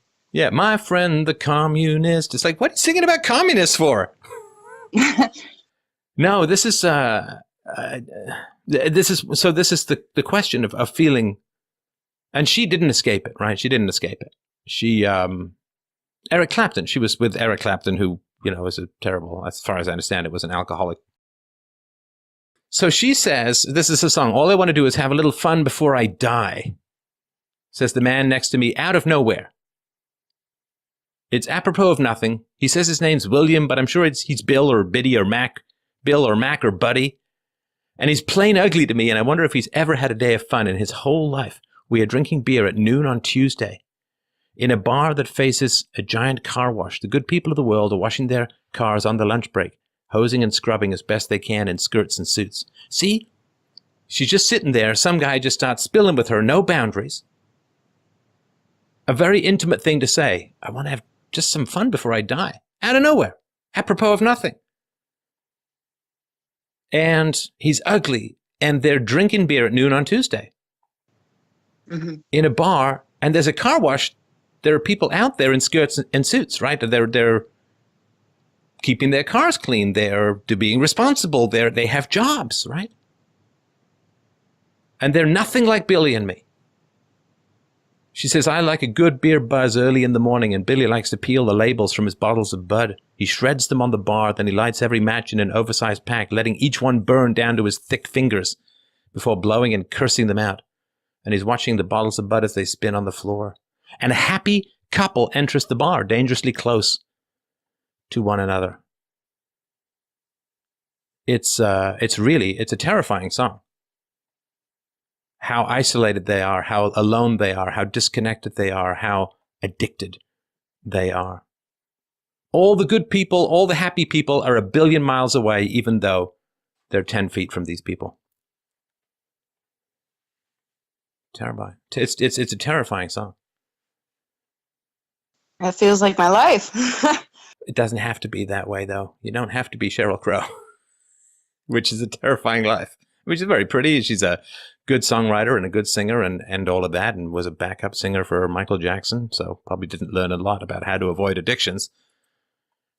But it is a terrifying song. And like a lot of her songs, it's just really depressing. I used to ride with a vending machine repairman. I mean, really?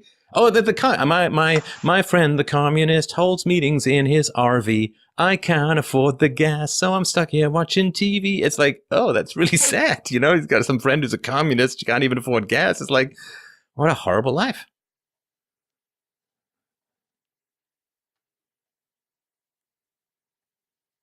Well, no, it's not a matter of solitude. Because,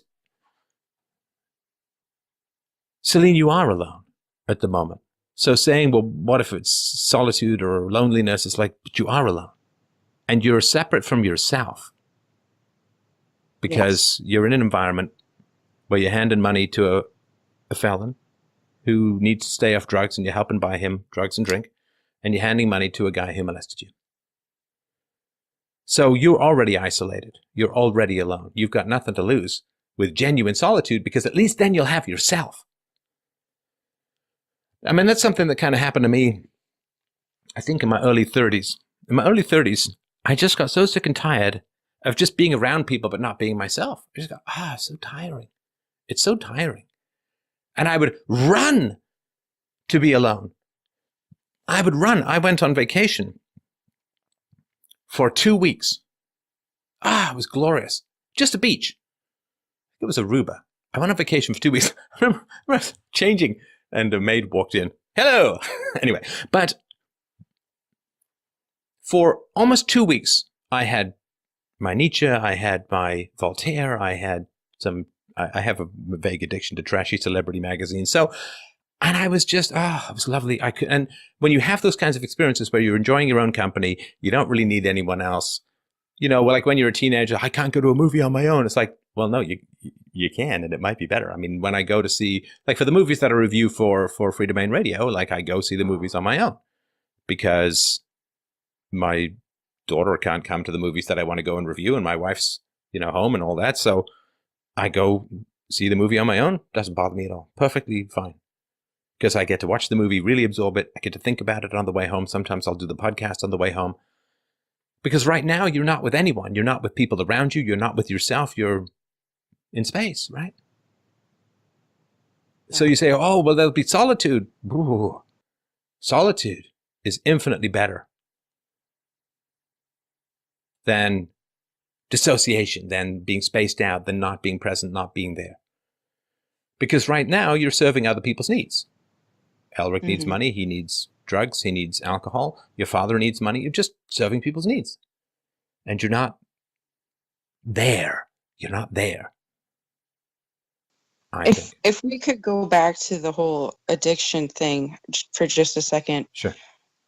As far as, rooming with somebody, if I'm paying rent to somebody else who I think is showing signs of addiction, obviously, I shouldn't live there. I shouldn't continue to live there, right?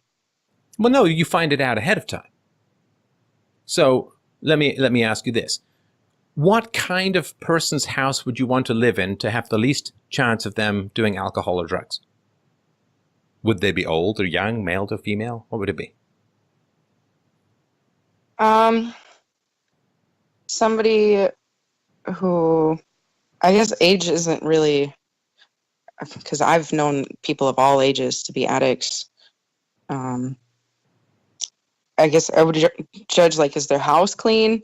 I don't know exactly. Do they have doilies? One thing addicts never have is doilies. I have doilies. Oh, do you? Oh, I guess I've proven wrong.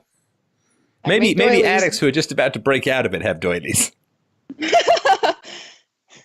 Right. No, but listen, if let's just take a sort of silly example, right? So there's this woman, she's got a little cottage, she's in her 60s, there's a beautifully tended garden, there's a trellis, everything's nicely mowed and tidied and snipped, and you go inside and there's like lemonade and everything's nice, the carpets are all clean, the walls are clean. This is not probably someone who's about to, snort smack off her hooker's belly, right? There's a certain peace or a certain sense of sensibility or sensitivity or serenity that you get around people that usually is an indication that they're not huge addicts, right? And maybe because not maybe, but because I haven't let go completely of my own addictions, that's why I'm not able to seek those people out, because I reject that type of person because it doesn't go with what my lifestyle has been like. Yeah, what's the phrase? Lifestyle is used by people who often have neither. Okay, but what do you think of people who don't do alcohol or drugs, who have organized lives, who pay their bills, who tidy their house, who, like, what do you think of people like that? Because, I don't really have those people in my life. And I would assume that's because you have a story about people like that. You have an image or a cliche about them. So what do you think about people like that? Well, most of them, I would assume, had a better childhood than I did. And if they had a bad childhood, they went through the therapy and, but I guess some people just are smarter, and the ones that make the right decisions are the smartest of those people. So I would say that the people who aren't addicts are probably a lot smarter. All right. So that's the politically correct answer, but I don't think that's the honest answer. Because if you really admired and aspired to be like people, wouldn't you spend more time around them? There's got to be something that keeps these people away from you or keeps you away from them. There's got to be a negative judgment of you to them or what you imagine them to you. It's got to be something that keeps these magnets from, like, they push away, they don't pull together, right? Part of the reason why I rejected Christianity was because my aunts and uncles just kind of raised me as like that's what you're supposed to believe, and I just didn't, and I didn't want to go into Christianity believing something that I didn't believe in. And I think that my family, the good part of my family, they don't question things like that, and so I view that as like their fault in just accepting accepting lies over the truth. Right. So even though they're hang on a sec, because I don't think you're there as to why you rejected God. You rejected God because your father was a pedophile, and no one did anything about it. All these supposed Christians, all these supposed worshippers of good, and what Jesus says, whatever you do to the little children, so also do you do unto me. Mm-hmm. And Christianity is supposed to be about standing up to the evil and protecting the innocent and the vulnerable and right, the weak among you, which are children, right? I mean, they protected me after they heard about it, and I was no longer with my family. My family took me away from my parents. They took my brother and I away from our parents. But your father still got his hand on some cousins, right? Yeah, and then they also did put a stop to it. But why did they not take him to the police? I think because of whenever he got his injury and he was hospitalized and he was going through the rehabilitation, I don't think anybody felt like that was the right thing to do to somebody who, was injured. But there are other children in the neighborhood. There are other people he could have access to. Other children, right? Right, and I think that they just don't see it that way. That's not a tough one to see, Celine. That's not a tough one. Oh, this guy has got kinky, weird sexuality with kids. I mean, well, there's lots of kids in the world. I think about that all the time. Like, what if he had started dating somebody after my mom and they had kids? Oh, no, listen, Celine, he might have got his hands on other kids. Because the Christians didn't act to protect those children.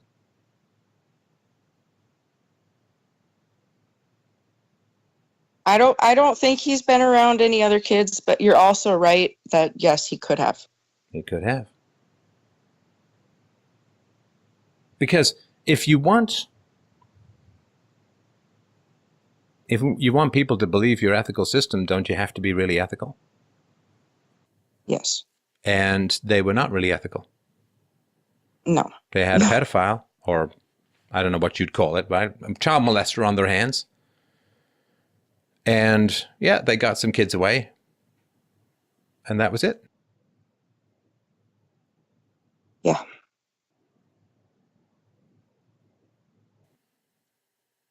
So that has a lot more to do with you and God than abstract arguments.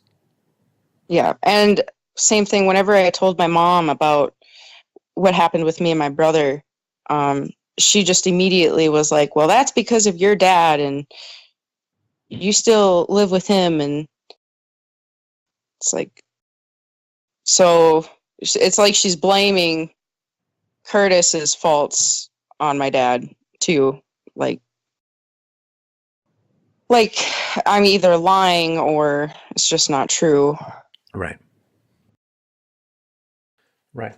So these Christians probably put a fear of sort of negative feedback or something like that, or family shame, or sorry about that, who knows what, right? But they put something above the protection of children, right?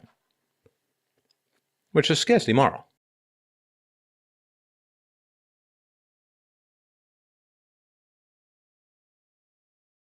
Yep. I mean, they would tell you that they did their best, and all those things, but Well, I just that's I don't further buy abuse, into though. it. I don't Because buy into if someone says, well, there was this child molester around, but, we did our best. It's like, well, no, clearly you didn't, because he was still free and out there in the wild with children around. So clearly, they didn't do their best. I mean, by definition, right? Mm-hmm. No, I agree. I agree that they should have done a lot more. And if your dad got his hands on other kids, then to my amateur understanding, that's kind of how pedophilia spreads, is that adults molest children who then have a higher chance of growing up to molest children who then have a higher chance of growing. This is how the virus spreads, isn't it?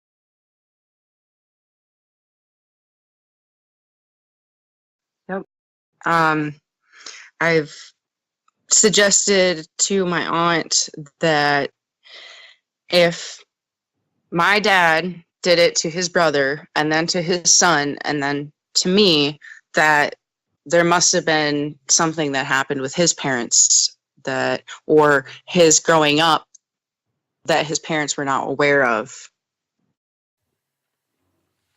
And that Or maybe obviously, they were aware of it. Well, but whenever I bring that argument up, it's, oh, well, no, they did the best they could. They were being good parents and blah, blah, blah. It's like, I think that maybe they weren't, and it's just always assumed that, well, because now they're dead, that we just don't talk bad about their choices. Now, this, though, Celine, is very interesting, because this is probably the fourth or fifth time that you've brought up the argument they did the best they could, and I accept that this is a common argument.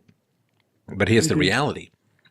If the best you could do results in pedophilia, why would you aim higher? Like, if that's the best you can do, why would you aim higher? The whole reason why we criticize people is to raise our own standards. Criticism of others is not to make ourselves feel better or self-righteous or to feel lorded over other people with our judgment. The reason that I criticize people is to raise the standards for myself. Mm-hmm. Because you need to raise the standards for your own behavior. And if everyone around you is doing the very best they can, but then all these disasters occur, why would you try to do better?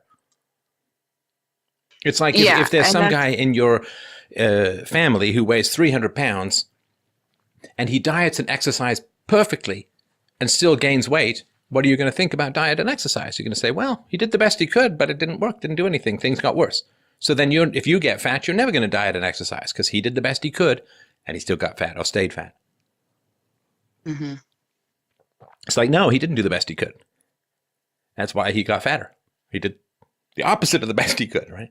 And that's why we criticize people, is so that we raise our own standards. Yeah, and that's why I do disagree with my aunt when she says that kind of stuff, because I just don't think that's true. I don't think that is the best that humankind can do. I mean, obviously mistakes were made, because look at what is occurring.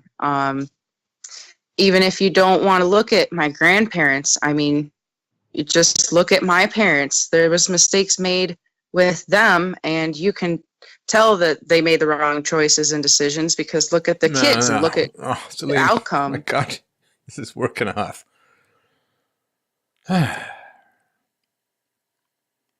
Mistakes were made. They made wrong decisions. They made bad decisions. No. You're keeping the morality out of it catastrophically. They abuse children. That's evil. You know, a mistake is, oh man, I thought we were going to meet at 7. It's actually 6. I'm so sorry. Like, wow, sorry about that, right? There's no immoral intent. There's no cover-up. There's no additional harm that accrues to children. Celine, you were surrounded by child abusers, destroyers and attackers on the innocent and the vulnerable. That's evil. Fuck mistakes. It's not about mistakes. Nobody morally condemns a mistake.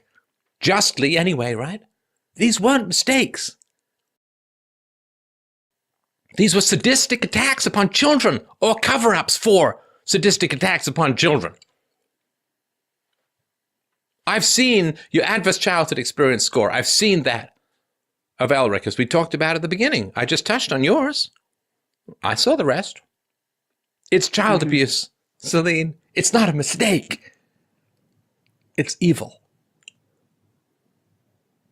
And if the best that people can do is evil, how are you supposed to have any higher sights? The other thing, too, this is how the abuse continues, Celine. When you go to people and you say, hey, man, I have a problem with what happened in my childhood. There was this, this, and this.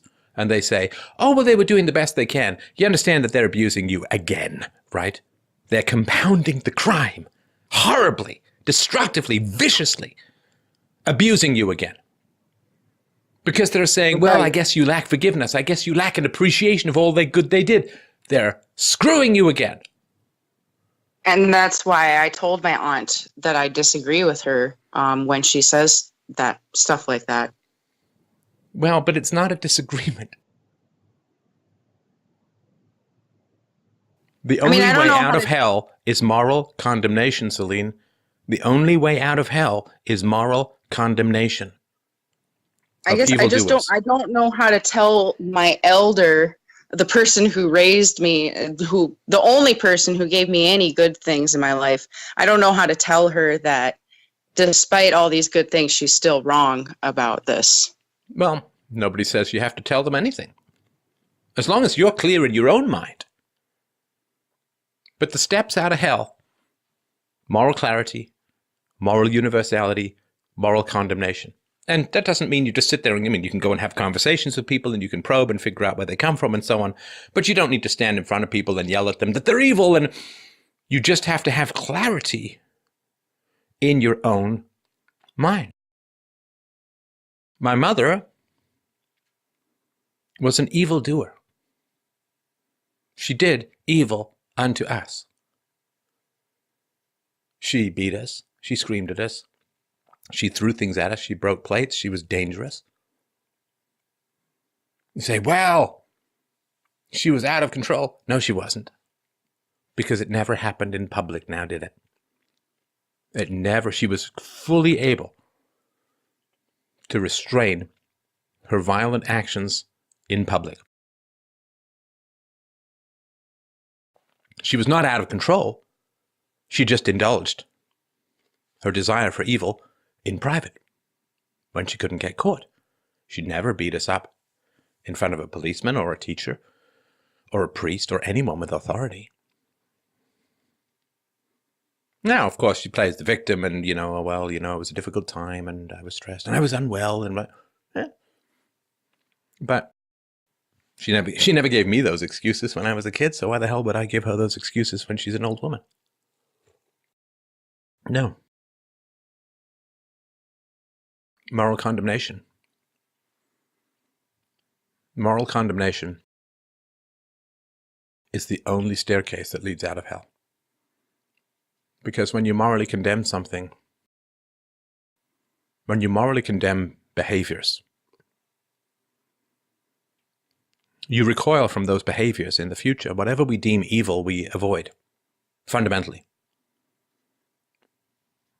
And you know as well as I do, Celine, why people die of cancer. People get cancer, and most people, they don't even know it. They get cancer, and their immune system says, oh, that's bad, attacks it and kills it. Like a cold that you've had before. People die of cancer, I believe, because the body fails to recognize it as dangerous. And so it multiplies. And it spreads. And it takes you over. Mm-hmm. Forgiveness is exactly what we don't want our immune system to do with cancer. And cancer tries to mimic as something that's not an enemy. And evildoers, of course, when they have power over you, they will screw you up. When they don't have power over you, they will manipulate you. They will play the victim. Of course, right? And so, moral condemnation is the key to protecting yourself from evildoers. And it is the key to finding virtuous people in your life.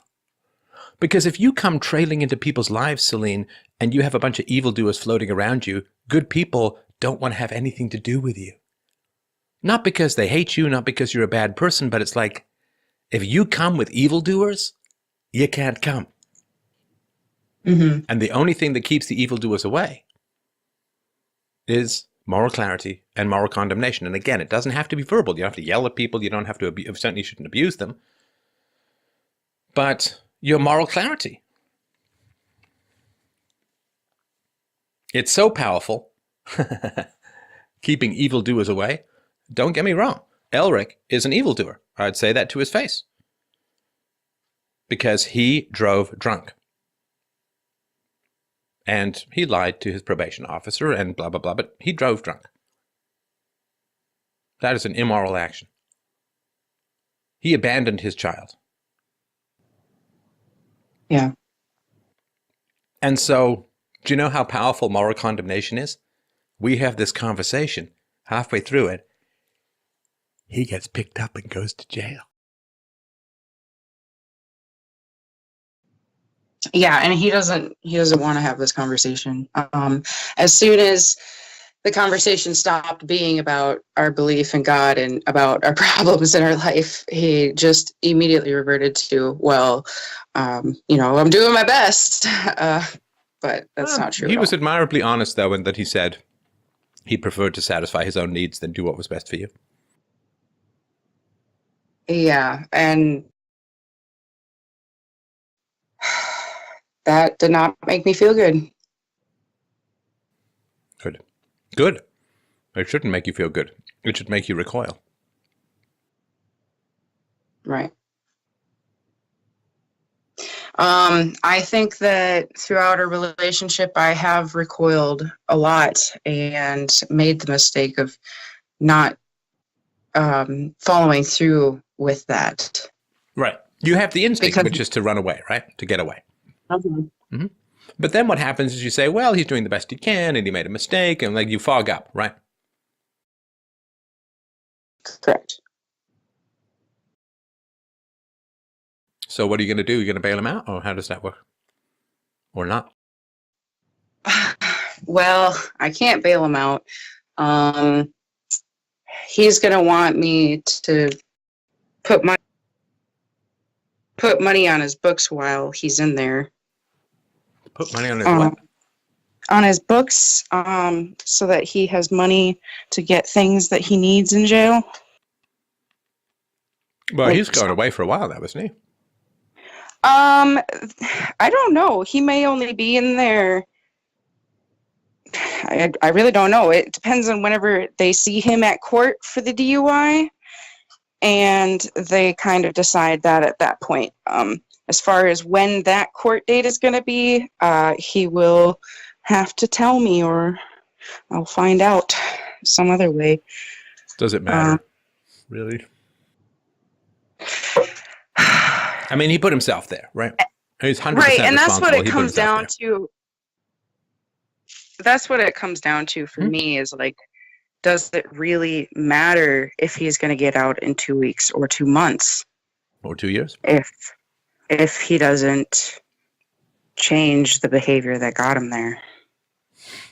Celine, he's not going to change. He's not going to change. He's 28 years old. He did a DUI, didn't even show up for his court date, got dragged off to jail. Yeah. His brain is done developing. He's not going to change. He would argue that he is trying to change. He would argue that. I don't care. But I don't care. Of course he's going to say that. Because that keeps you around. Keeps you hoping. mm-hmm. No. It's the empirical evidence right? is that he's not.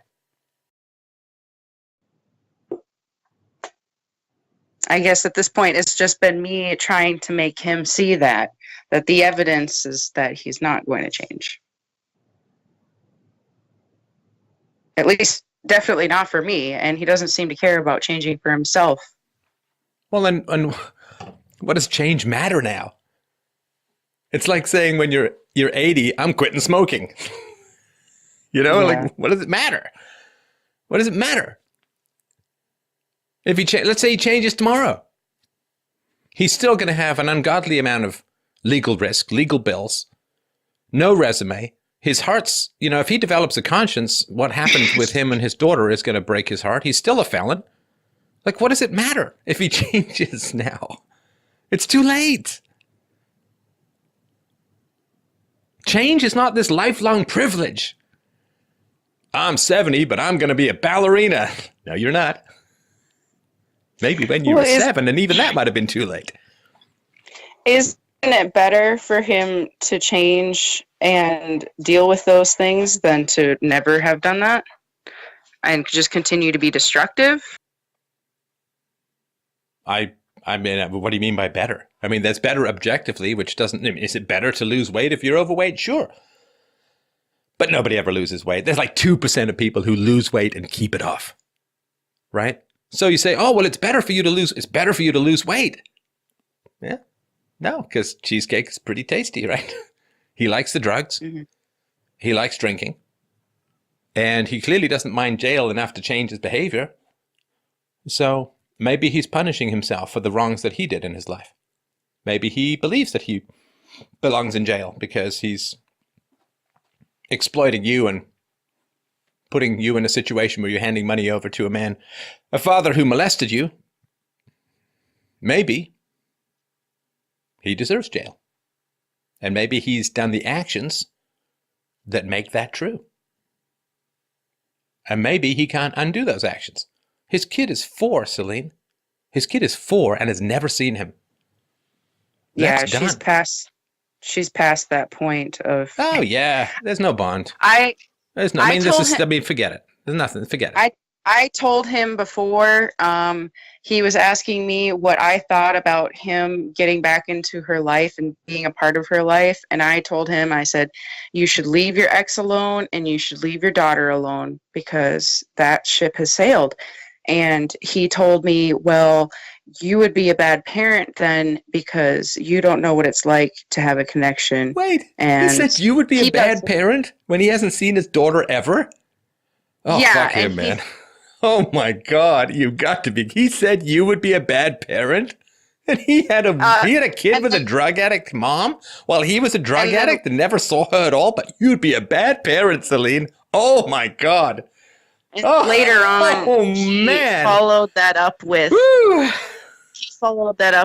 well, you would be a good mom if you changed. If you changed to be a good parent like me, and you never sent the kid a dime. Oh my gosh. Listen, if the cop comes back, can you tip him for me? I'll pay you back. No, they're not gonna. That is something else. Wow. Oh, I'm Yeah, actually and going to I miss him was in a kind of way. I'm sorry. What? I was really upset about that, and it's just things like that. Yeah, things that we've argued about, where it's kind of hard for me to just let go of that statement. Salid, here's the thing. You need to be the kind of Yeah. good parent who can't go and meet his daughter because he's in jail. Oh, sorry, honey, I was going to take you this weekend, but Daddy's in the big house. That's the kind of quality parenting you need to get involved in. God, man, that guy, that takes some cojones and a half. Holy crap. Yeah, no, his argument is that, well, because she is my daughter, I should still try to be a part of her life. And Yeah, but he not just, really. yeah, No, instead, I'm just really. going to smoke drugs, get drunk, and get behind the wheel of a car. Yeah, I mean, if You he know, really I've wanted cleaned to be up. a part of life, he would have done it 4 years ago. He would have immediately said, all right, well, I'm not doing drugs anymore. Yeah, And I don't. Yeah, forget him. Forget his arguments. Forget his arguments. Forget his arguments. He's no credibility. No credibility. the grandparents even said that the only reason that they didn't want him to see his daughter is because he was using. And if that changed, then it would have been possible. But Yeah, but he didn't tell me that. So basically, he said at the time, yeah, I'm sorry. Go ahead. he said at the time that he chose not to be put on the birth certificate. And yeah, he chose to keep doing drugs instead of saying that, yes, I want to be a part of my child's life. Yeah, so he chose drugs over his daughter, but you're the one who might not be a great parent. Mm-hmm. Well. To be fair, part of the reason why I never had kids in, accidental is because of the whole thing when I told you I probably can't have kids. So that was like just a random curse that was also kind of a blessing for my life. Well, you never know. Like when you get older, I talked last week with a woman who had her tubes tied and then was able to, through IVF, have kids. You never know.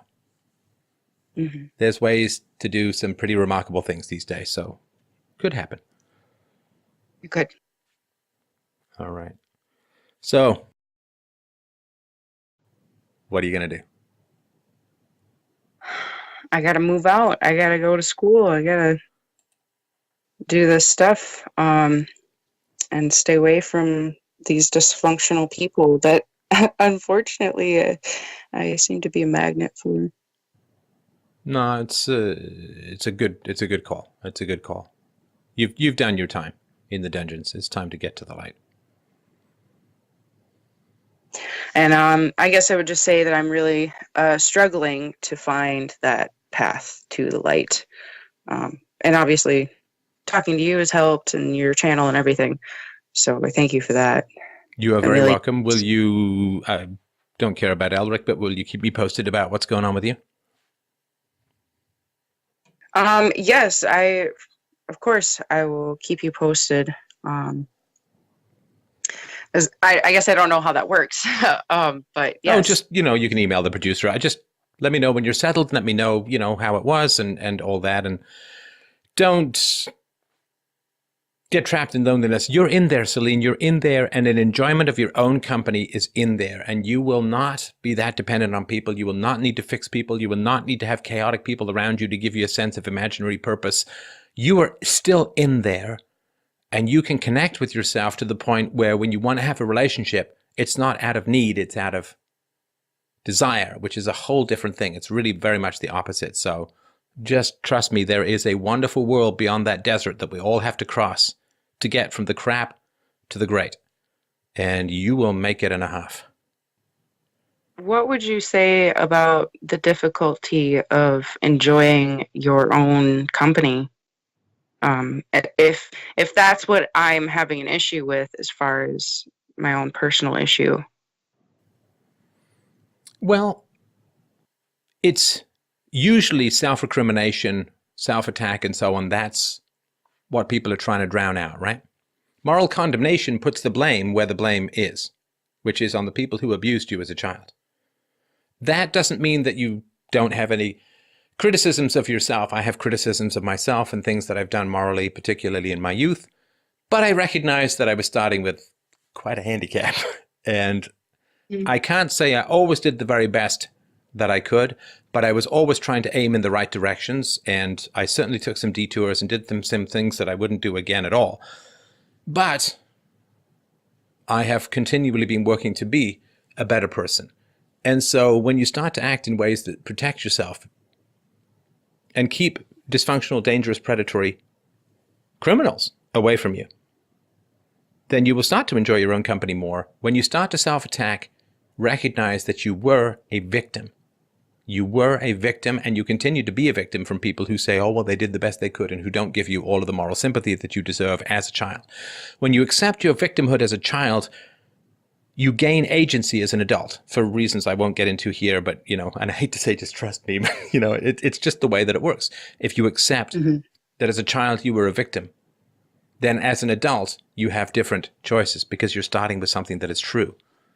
And it allows you to forgive yourself for bad choices that you made when you were being given bad instructions. And it gives you the responsibility to make better choices now out of a desire for something that's better rather than a condemnation of what came before. So if you find yourself self-attacking, just remember, you were a victim. You now have choices, and you can break this cycle, Celine, the cycle that has been going on in your family for 1,000 years, 10,000 years, 100,000 years, who knows? Dysfunction and repetition and abuse and dysfunction and repetition. You can break that chain. And that is about as noble a thing as any man or woman can do. Do you think that I should stay in contact with the part of my family that is functional but still did the best they could, so to speak? Well, do they cover up evildoers? Do they say that you are too harsh in your judgment of evildoers? Do they stay in contact with evildoers? She does stay in contact with my mom, and she supports my mom's lifestyle of drinking. Well, that's all I need to know. Right. And she told me that she thinks it's her responsibility as the older sister to keep my mom out of homelessness. So she enables just as you do. Okay. Yeah. Yeah. Well, you can show them something better. And it doesn't mean you never have a relationship with them. It just means that you're not going to enable bad behavior. Just not going to enable bad behavior. And that's becoming what you said you admired in Elric, which was standing up to immorality. Yeah. So I can talk to them. I just don't have to agree with it. Well, what do you mean talk to them? Well, like I get farm eggs from my aunt. Go buy your eggs. I don't understand. Like, what do you mean you get farm eggs? And that's why you will go and hang out with people who collude with people who abused you as a child? I don't understand. No, I don't. How good are these eggs? No. I don't hang out with them, but obviously there is some communication and continued connection. It's not worth it for the eggs. What is it with you people and chickens standing between you and freedom and integrity? It's just healthier. No, it's not for what? Not the price you're paying.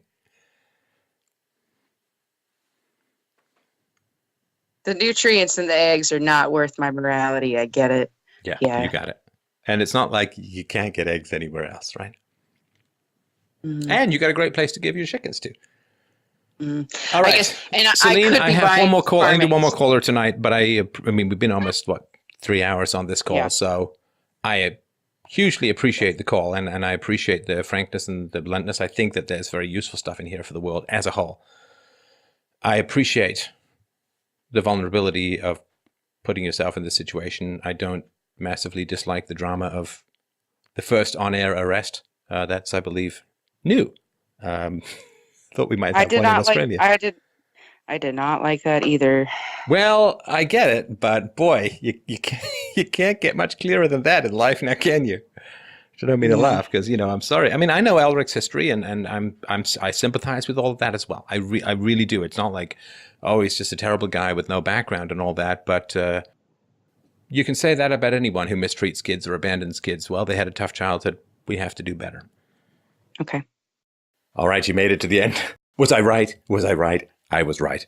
I mean, is your jaw hanging somewhere down around your knees? Have your pupils been opened? Has your heart and mind been expanded? I'm pretty sure that it has. It certainly happened to me over the course of the conversation. And as a minor follow-up, the woman is making the right decision, and I'm enormously happy and proud of the participation that this show had in a changing moment in her life. So once more, please, there's nothing like this anywhere else. This is the most essential work that philosophy can be doing, literally saving lives day by day. So please help out the show. freedomainradio.com/donate.